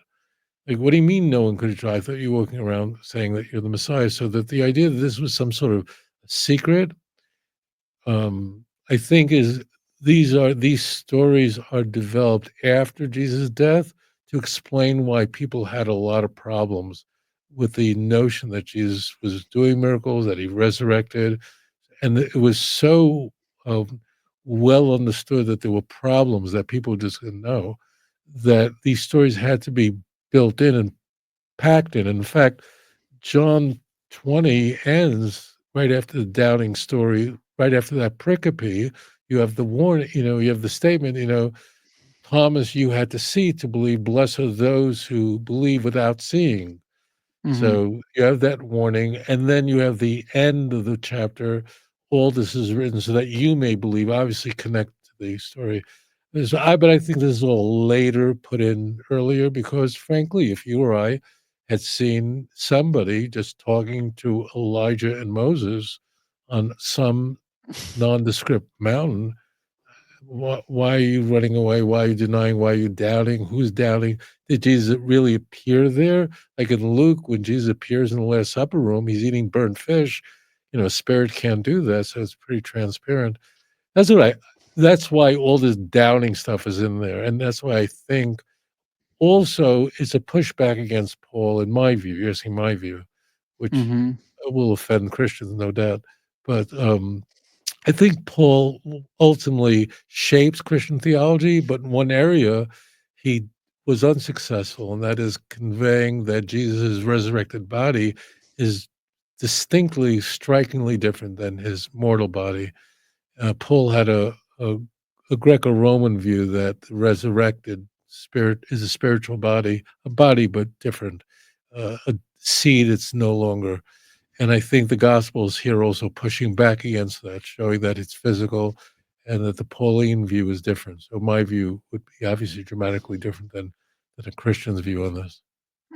But sure, how about the Christological, I guess, thrust of Thomas saying, "My Lord and my God"? I think people are working too hard at that. Hmm. I mean, so let's just take the story. He's now sees Jesus rose from the dead, and he goes, "My God, why is this complicated? Why does this require even a bachelor's degree? Why can't I mean, kids can figure this out." Someone go, "My Lord, my God." I mean, Yeah. you have to insert the words that you are my Lord God, creator of the universe. It's not Hmm. there. It's just It's just it's an meant to be, exclamatory yeah. of That's shock or all. something. Yeah. Right, it's all it is. It's just guys see this fellow who sees that Jesus is resurrected is going, "My Lord, my God." That's all. Doesn't Yeah. say, "You're my Lord, you're my God." So Hmm. I don't even understand the argument. It's so the argument is so weak in comparison to the passages we discussed earlier. The Father is greater than I am. Well, good night. Let's go home. I mean, there's nothing to Yeah. talk about. You know, Hmm. um, I Right. mean, So that's why I yeah, say I feel like you have the tools to see that the Christology of John is really not that different from the other gospels. If right. you interpret John 20:28 that way, and you know not to fall into the trap of agreeing with Jesus's opponents in the themes of misunderstanding, it seems like it only leaves the prologue of John, which, like I've said, is one of the most multi-interpretable, unclear passages in the entire New Testament. I know I could give you probably at least a dozen plausible Unitarian interpretations alone and about 20 Trinitarian interpretations alone. So it seems I can like give you the Jewish interpretation of it. It's really very go for it. transparent what's going on here. Oh, it's Go so for it. simple what's happening here. Yeah. God created the world by expressing his word. It's openly in Jewish targums. How Yeah. did God create the world? Vayomer, Genesis 1:3. Vayomer Elohim Yehi Or, Vayehi Or. And God said, this is a God made light. He said light. Vayomer Elohim Yehi Or, and there was light. So what this means is that God expresses the word or, and from that holy word, the world was created by his word, Psalm Hmm. 33, that from it emanated light. So this is so simple. So this is an idea. It's called in Hebrew, it's called devar, a word. In Aramaic, it's a memra. That's all. So all that now John is using Philo will amp this up a bit, but the key is he's just simply saying that God expressed a word, and from that word came the Messiah.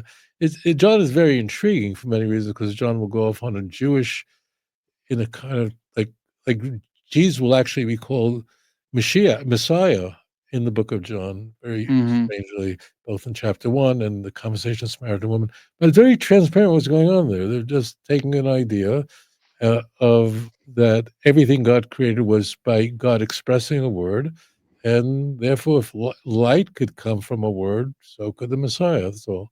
Yeah, and life also comes Yeah. from the word, which is one of the first things created in, yeah. So what how would you understand the word became flesh and dwelt among us and we've beheld his glory?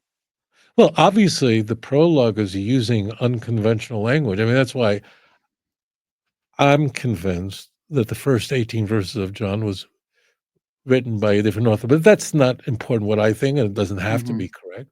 But it's very simple that in Jewish thought, the Mashiach was created before the world was created, that God has an idea. Now, we're using language that we can use, but God has an idea and he expresses that idea. And when he says it, it becomes real. It Yeah. Yeah. became, that's all. It's just, this is Occam's razor. If you need, 40 different hypotheses, it's probably not the correct one. The simplest answer is one that requires the fewest hypotheses. So it's just God expresses something, and then that becomes light, or it becomes the heavens, the earth, man. God says it, and that's how it happens, is through his word. This is all reflected in Jewish thought, in the Targum Unclus. It's Memra. It's very simple. Mhm. So you see, I feel like you can say that, what's the difference between that Christology and the Christology of the other Gospels? The difference between Joannean Christology and the other Gospels? Yeah, it seems like you have all the tools to see Right. that So John is Johannine John is Christology isn't as high or as no, it's Jesus not. is No, gaudy as it's, many people think. right, right. Yeah. In with one exception, but it's a strange chapter. And that's John chapter 8. Mhm.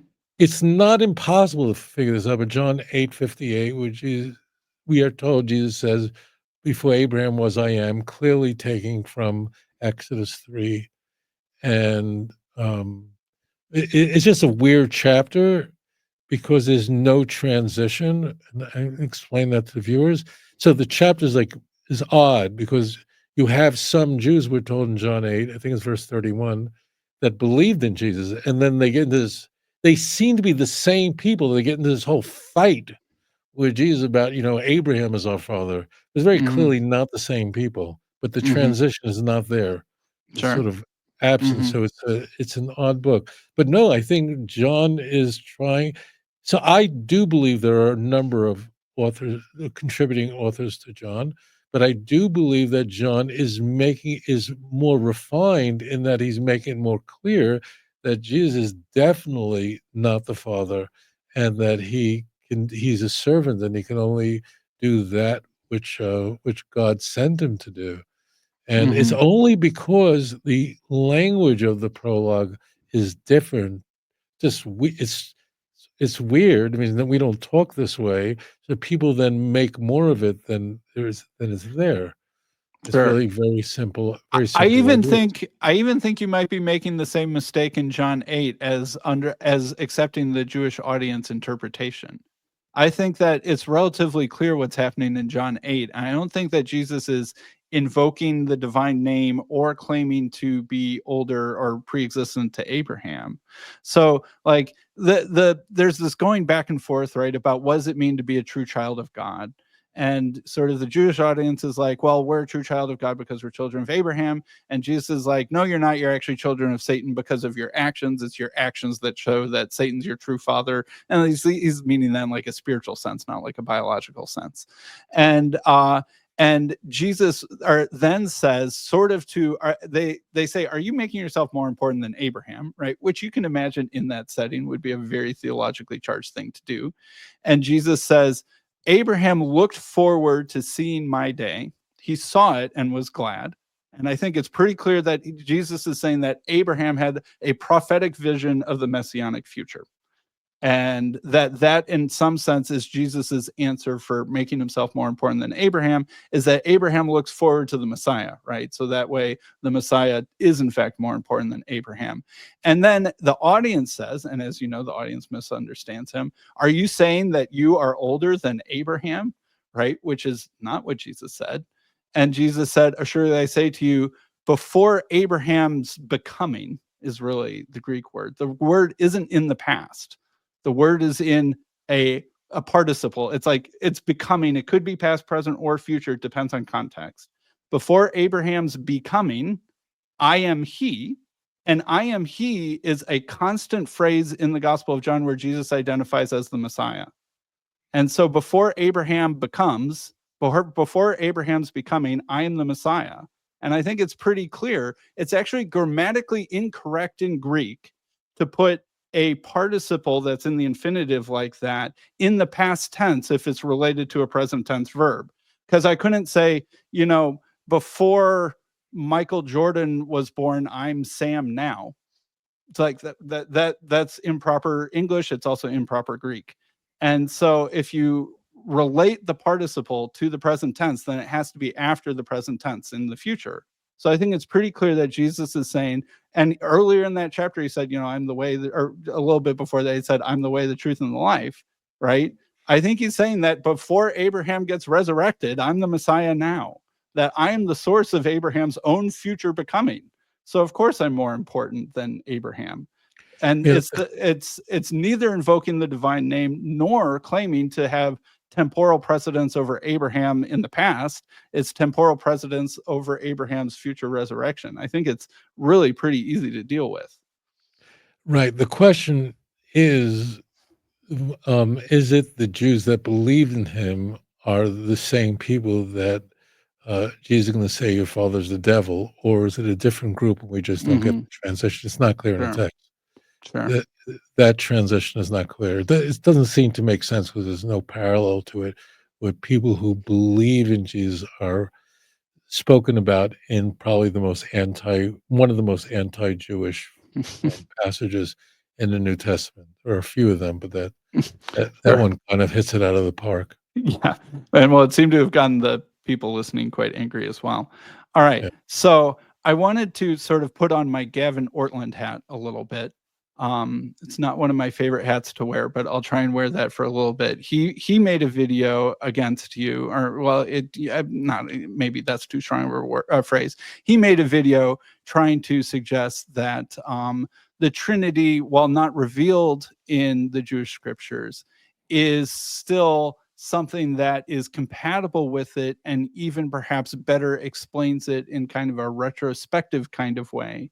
Um, and he would say, I think some of his arguments were is that, well, in Genesis 2:24, when the man and the woman become one flesh, it uses the word ahad there, that same noun as one, and so one can be a plural unity.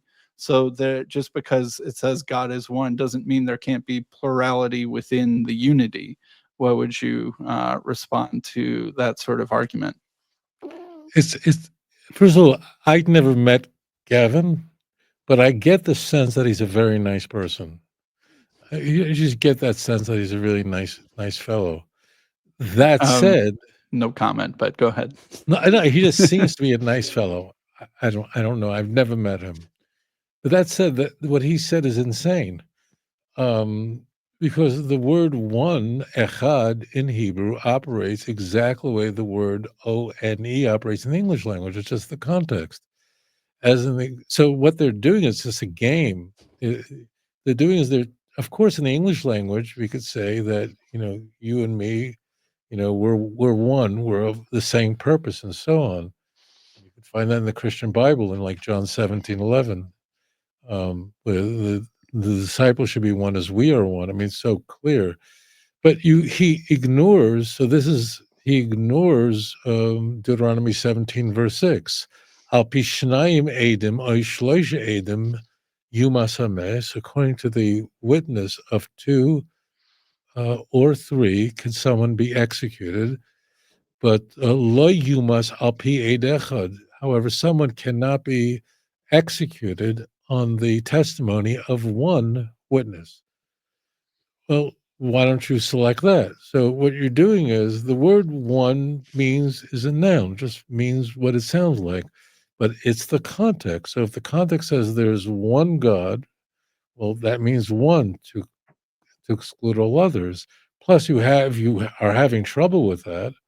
There are passages that doesn't work for the passages with God to describe using an adjective, like God is alone, that he is alone God, as I mentioned earlier, Nehemiah chapter 9, verse 6. So how does that work? Remember we talked about if there's any ambiguity, just go, how does that work for Isaiah 45, verse 5? How does it work for Isaiah 46, verse 9? There's no besides me. So I don't know why people don't figure this out. So yes, the word one depends on the context. They have these three chairs and table make up one dinette set. Yes, so that's a compound unity. A man shall leave his father's house and cleave unto his wife, and they'll become one flesh. Compound unity, but that doesn't help. That doesn't no way defines Deuteronomy 6:4. So why not show other verses where it says one and it's one alone? That's all. It's so simple. All right, and so this question sort of interacts with the angel of the Lord stuff that we brought up with respect to Dr. Branson and Dr. Heiser. In Joshua 5:13 through 15, Joshua confronts the commander of the army of the Lord, and Joshua falls on his face and worships him. and the commander asked Joshua to take off his sandals, for this is holy ground. If only God is to be worshipped, then isn't this sort of commander of the army of the Lord, perhaps that same sort of angel of the Lord figure in other places, being worshipped? And wouldn't he need to be God in order for that to be proper and the ground to be holy, etc.? This is why Christian schools don't teach their children Hebrew. This is the reason why, if you're a Christian, you want to learn Hebrew, you can. You have to wait till you go to university. They'll teach you ridiculous languages like Latin. I'm being sophomoric when I Yeah. say that. It means, why aren't you teaching them Hebrew? It doesn't say worship anywhere. It's not there.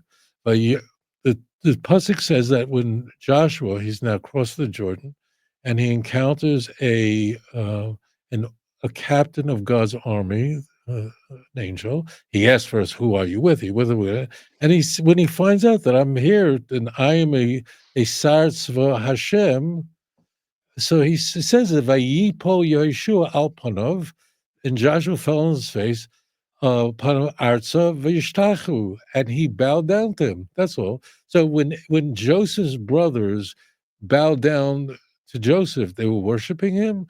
When um, when Elijah the prophet is bowed down to by in First Kings chapter 18 verse 7, name escapes me. He's the same name as prophet, different person. Doesn't mean he's God. Vayishtachu means bow down. Now, as Americans, we don't bow down. It's not part of our culture.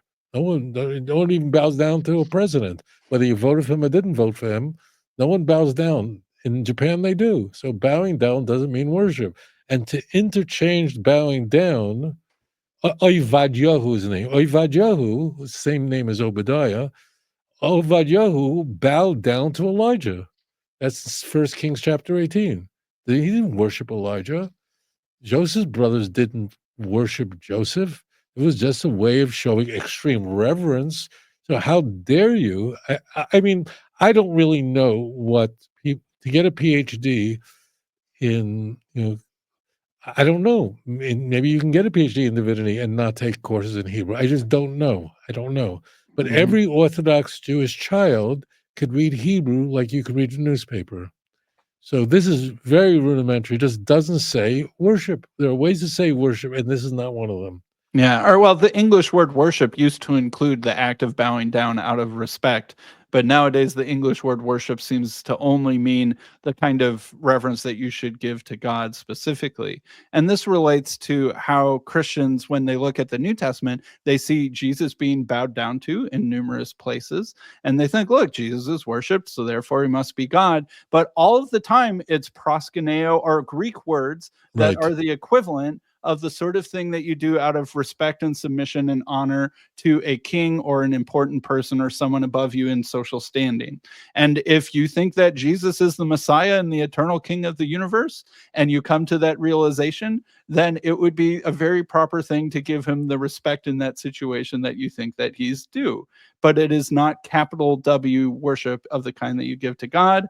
I get the impression that the epistle to the Hebrews is not your favorite work of literature in human It history. is in terms of the way it's constructed. Paul's letters are they're not hard to read, but Paul was a very temperamental fellow, and his writings are, it's not true to say it's not all over the place, but Paul is, he's a Mhm, temperamental person, and his Greek is standard, but Hebrew's in terms of its elegance and it's very well thought out, and he's making a case mhm.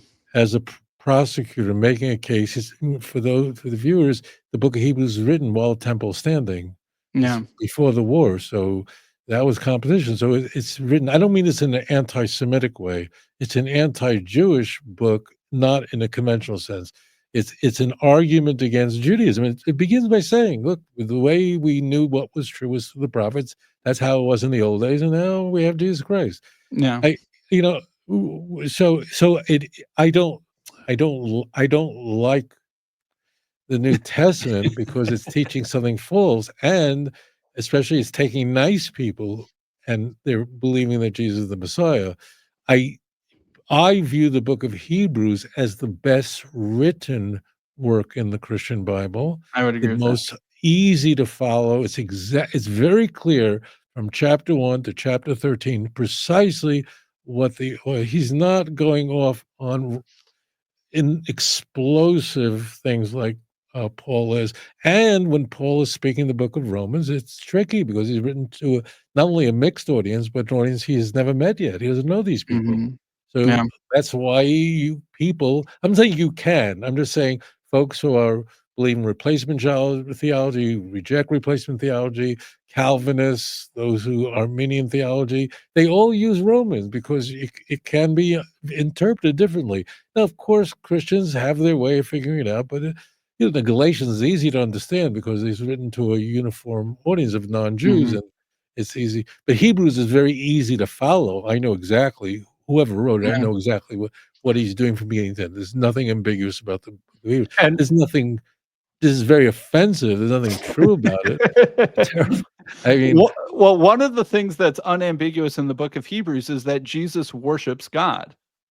That Jesus right. is the heavenly high priest in the order of Melchizedek. He's our eternal high priest. And just as there were priests who worshiped God on earth through the tabernacle and animal sacrifices, Jesus in the heavenly high court worships God through his own sacrifice. Jesus is not worshiped anywhere in the New Testament. He is bowed to and given reverence in the same sort of way that this angel is given reverence by Joshua. But he is the worship leader of the Christians in his heavenly exalted place. The book of Hebrews, like you said, could not be clearer about its main theses. And one of its main bullet points is that Jesus is our leader of worship as high priest in the order of Melchizedek and is not himself the object of worship, but the leader of the worship. so let me ask you the question, even though this is your interview. So you've gotten excommunicated from churches, and Yes. a lot of Christians don't like what you believe and so on, and wish you'd stop it, shut down your Hmm. channel.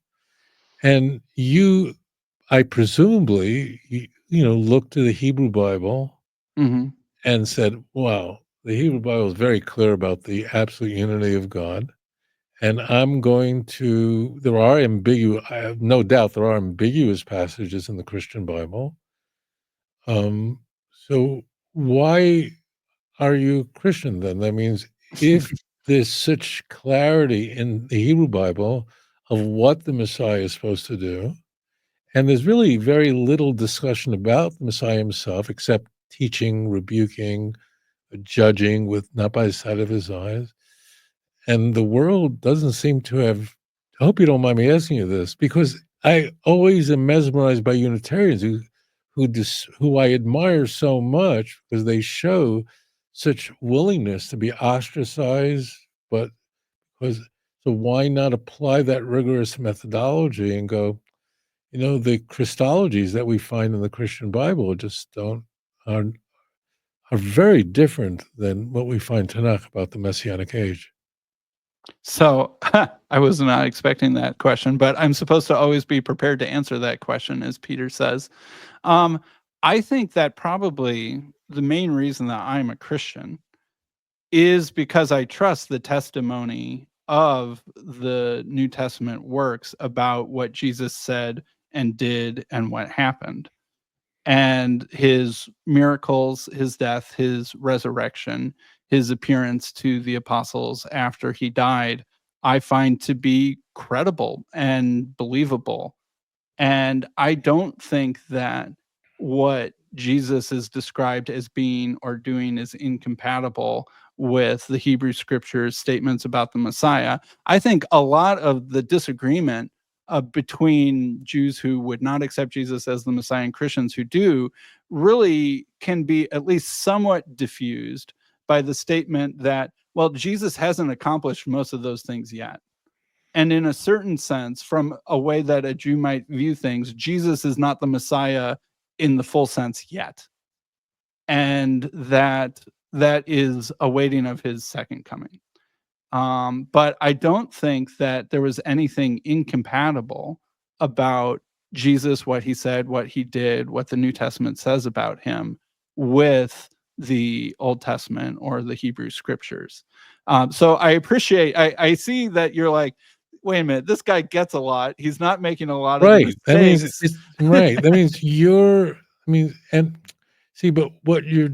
So see, I'm not the Trinitarians. Sure, sure. I get they, but you're like willing to question 95% of the Christian world, Yeah. and Tanakh is very, very clear about what Mashiach will do in the Messianic age, and the transformation of the world, the restoration of the Jews to the land, and nothing about him dying for anybody's sins. And in the Christian Bible, he's very much dying as a ransom, especially in Paul and Matthew Mhm.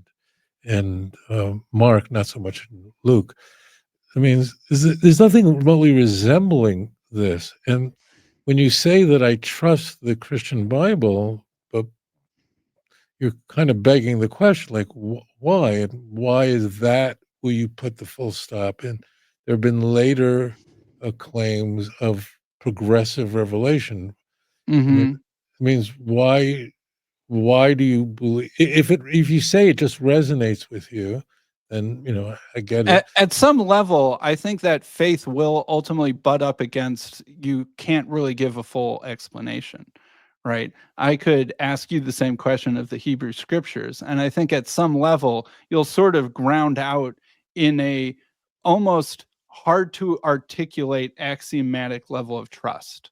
Well, I don't think so. I think that the Hebrew Bible is basically my family album. Mhm.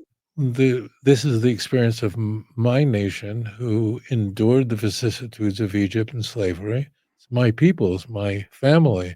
It's a Sure. family history. So we don't have to take anyone's word for it. Now, I could find out more about 9/11, although I remember the day vividly. I had a flight that day, but it's part of my family history. It's entrusted to my But people to why do you convey. trust your family, right? That you're sort of jumping the axiomatic trust to I trust my family and my people and my history, which I'm not criticizing that. I Right. respect that, but I'm just sort of pointing out that you're kind of grounding out in some unquestionable level of trust. And No, because there isn't. So let me explain that, and that's a very, very important it's a very good question because it's unlike any other religion in the world. The claim is strikingly unique, and that is it's a national revelation. That means the entire nation of Israel heard the voice of God.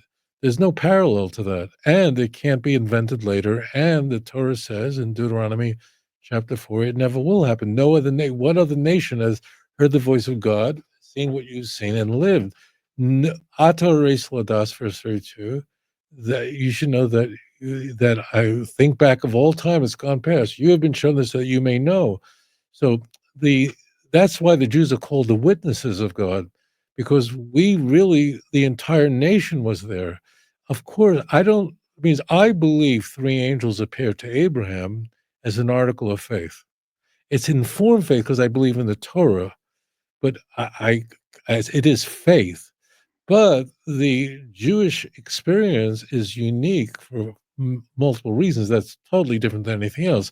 We're not trusting anyone. It actually happened to my family. And the text says if you have questions about what occurred to you in years past, ask your dad, Shalavicha ve'yagedcha zikenecha v'yemulach, Deuteronomy 32. The text is instructing you to go back to your dad. Moreover, it's interesting, you're a Unitarian. The text says that if a prophet arises and tells you about a God that your fathers didn't know, so you have to put that person to death. He's speaking presumptuous in the name of the Lord. So it is a national revelation. That's the claim.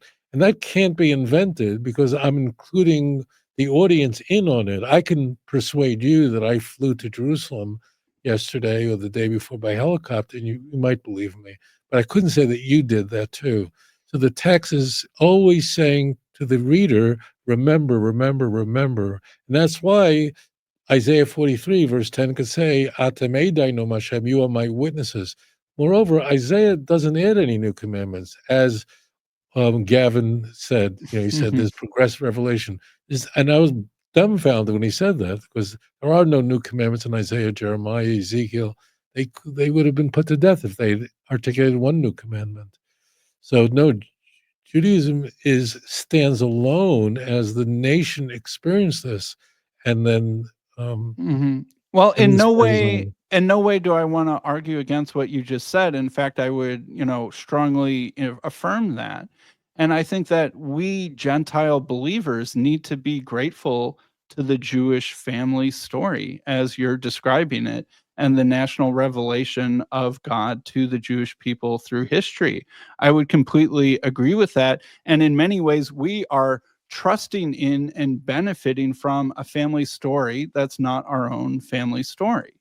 And so I think that's perfectly rational and admirable and credible for you to be believing in that. And like I said, I'm sort of piggybacking on that credibility and rationality myself. But I could also say, my family's been Christian for a pretty long time. A decent amount of that was Trinitarian history, of course. But I have a funny way of feeling like, most Christians throughout time don't really actually believe in the Trinity. Like, even most living Christians, they maybe get taught it, kind of give consent to it, but don't understand it. But the way that it makes sense in their own minds is actually not the doctrine of the Trinity. But, who are my first ancestors to be Christian? I don't know. I'm pretty Irish. St. Patrick got there pretty early in, say, the 4th century to Ireland. And so, that might be about the beginning of my family story connected to Christianity. But I could talk about how God's been faithful to my family, and how our faith in God in connection with the Jewish story and the Christian story has been benefited, kept safe, protected, aided by God. And that I feel connected to that too. And that seems very similar to the sort of authority claim that you're making. And I think that is a big part of why I'm Christian. I mean, the short answer, why are you Christian? Well, I grew up Christian, and most people tend to believe what they get taught as a kid. And at some level, that's just as true of me as it is of you and many other people. But Which denomination were you raised in? I was raised a Unitarian. Oh, It's a complicated story. I was raised in a small biblical Unitarian church that had broken off from, other churches slightly before I was born. And so it was a relatively independent, kind of close-knit congregation. But I also had experiences with and exposure to other churches, especially evangelical churches. And so I would often, especially as an adult, when I was in other places besides the suburbs of Chicago where I grew up, go to Trinitarian evangelical churches, and those are the ones that will tend to kick me out at some point. hmm. And so I have sort of a hybrid identity or upbringing between a biblical Unitarian church and a evangelical upbringing. Ironically, I grew up very close to Gavin Ortlund, and I think that I could even imagine us having gone to some of the same youth groups or things like that. I'm not positive, but I Right. suspect that that might be true. Uh, and so that is my story. But my mom grew up Catholic, right? They had been Catholic since St. Patrick came to Ireland. And my dad grew up a Congregationalist Christian, but then converted to biblical Unitarianism in college. And that's sort of my family legacy. Mm, But and I would also say a big part of why I'm Christian is because I do feel like I know Jesus, as cheesy or weird as that might sound. I do feel like I have a personal relationship with him, and that has been a guiding force in my life for the better. And that how could I abandon someone who hasn't abandoned me and has done so much for me? And that isn't just in an abstract sense, it's also in a very sort of personal sense. So I think all of those things are, I could give more rational arguments, but I suspect most of the core reasons why I'm Christian are very similar to the reasons why you defended your Judaism with, is that it's part of your family history and story, and that it seems credible to you for those sorts of reasons. right. Right. But the Christian cannot say and wouldn't say that my great grandmother was there and saw Jesus raise Jairus' daughter from the dead, or make feed thousands of people with a very small amount of fish or bread. It means the Jew traces himself back to the event itself. Mhm. And it's really, everyone is relying on the Jew. And in the Christian Bible, it is conveyed even by Paul, that the oracles do come from the Jewish people, and the Pharisees sit in the seat of Moses, and therefore whatever they tell you follow. And Matthew 23 is not a chapter that is favorable towards the Jews. It follows with an excoriating attack on the Yeah, Jews or the Pharisees, whatever it is. So sure. it's not. So I'm sort of taking hostile witnesses, but see, the Jew is unique. Like uh, in that we trace ourselves back to the events themselves, not to something 1,000 years ago. It just seems to me, I've in all my years of broadcast, I've never asked the viewer, I want you to know this. It's because I admire you so much. I did something with you that I've never done on any show with a Christian who was interviewing me, and that is, I'm so like I was raised as an Orthodox Jew. I've never been a Christian for a moment. But you have such a sensitivity to the truth. And in your view, the truth has to override your own personal experience because you Yeah, have to know that there are many Catholics who are transformed in their worship and veneration of Mary and whose lives have benefited greatly from sure, their sure. deep connection to the saints and so on, right? Hmm.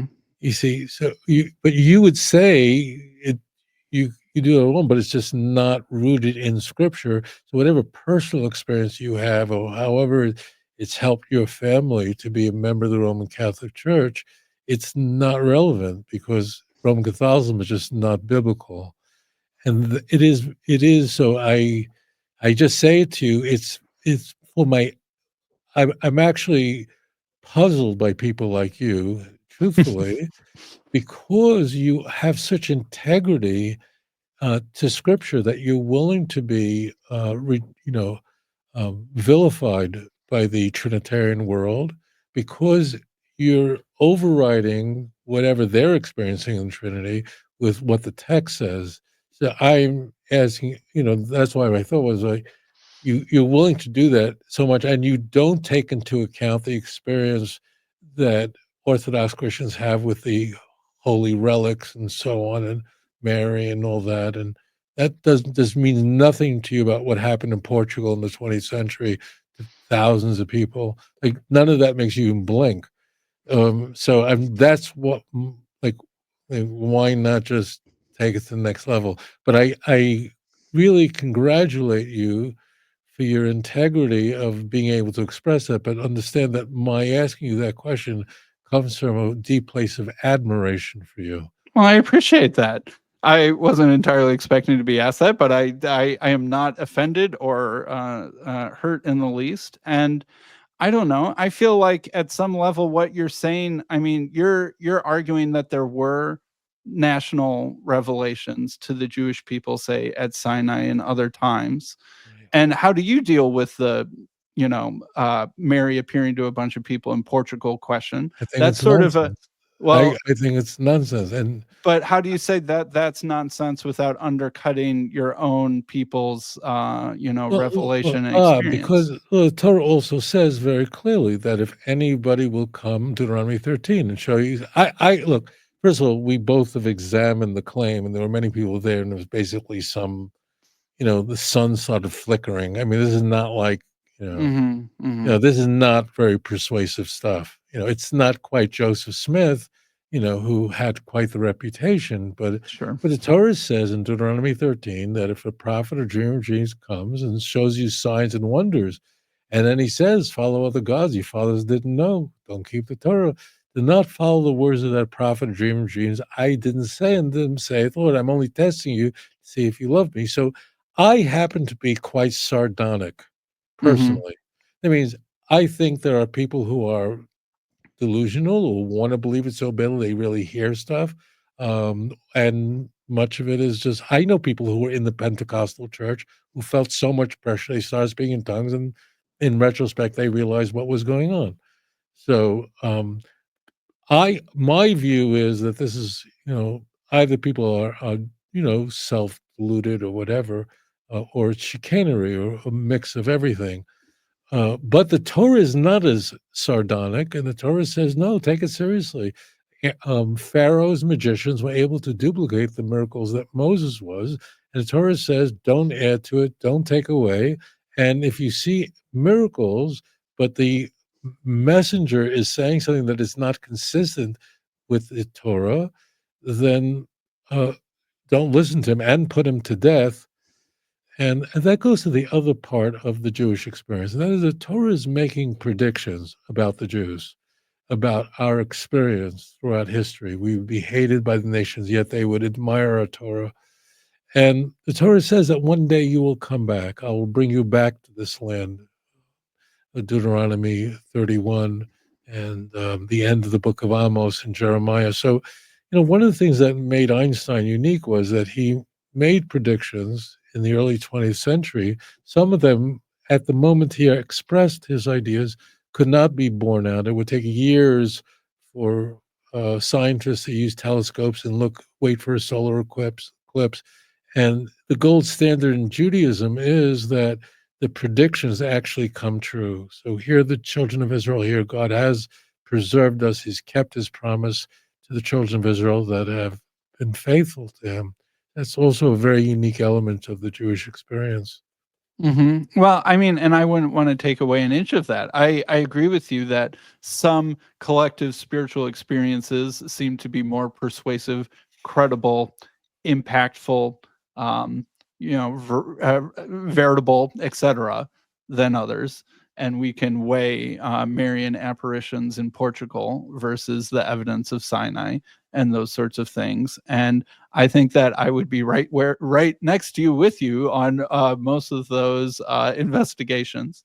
And I just find the credibility of those who saw Jesus and followed him and bear witness to what happened to him both when he died and afterwards to be credible of that same kind.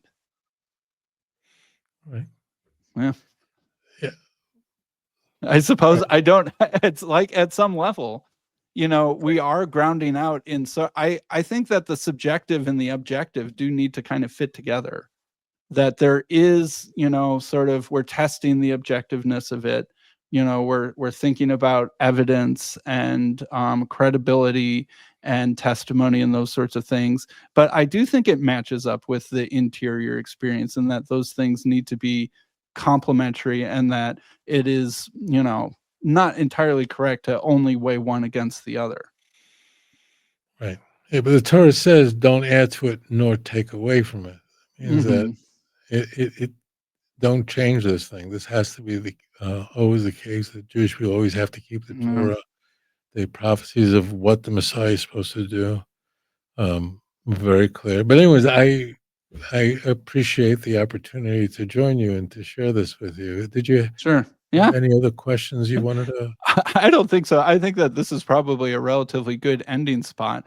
I'll pass the mic over to you. I am still the host, and say, is there any last things that you wanted to share? Any last thoughts that No, you had? I just appreciate my time with you, and I really admire you for being able to be raised as a Christian, to stand up for your Unitarian beliefs. I think that's really remarkable. Mm-hmm. And I'm very grateful for the time that we had together. And please do stay in touch. I look forward to joining you again. So thank Yeah, you. Hello. sure. I really appreciate your time. I appreciate you answering my questions, and I also appreciate you asking me and poking me a little bit. I like it when a guest does that. I mean, I feel like good faith poking is the sort of the opportunity for constructive growth that we all really need. And if I'm wrong, I'm the first person who wants to know about it. So, Rabbi Singer, thank you very much for your time. Thank you for coming Always. on Transfigured, and maybe we'll bump into each other again sometime in the future. I look forward to it. Thank you. Shalom.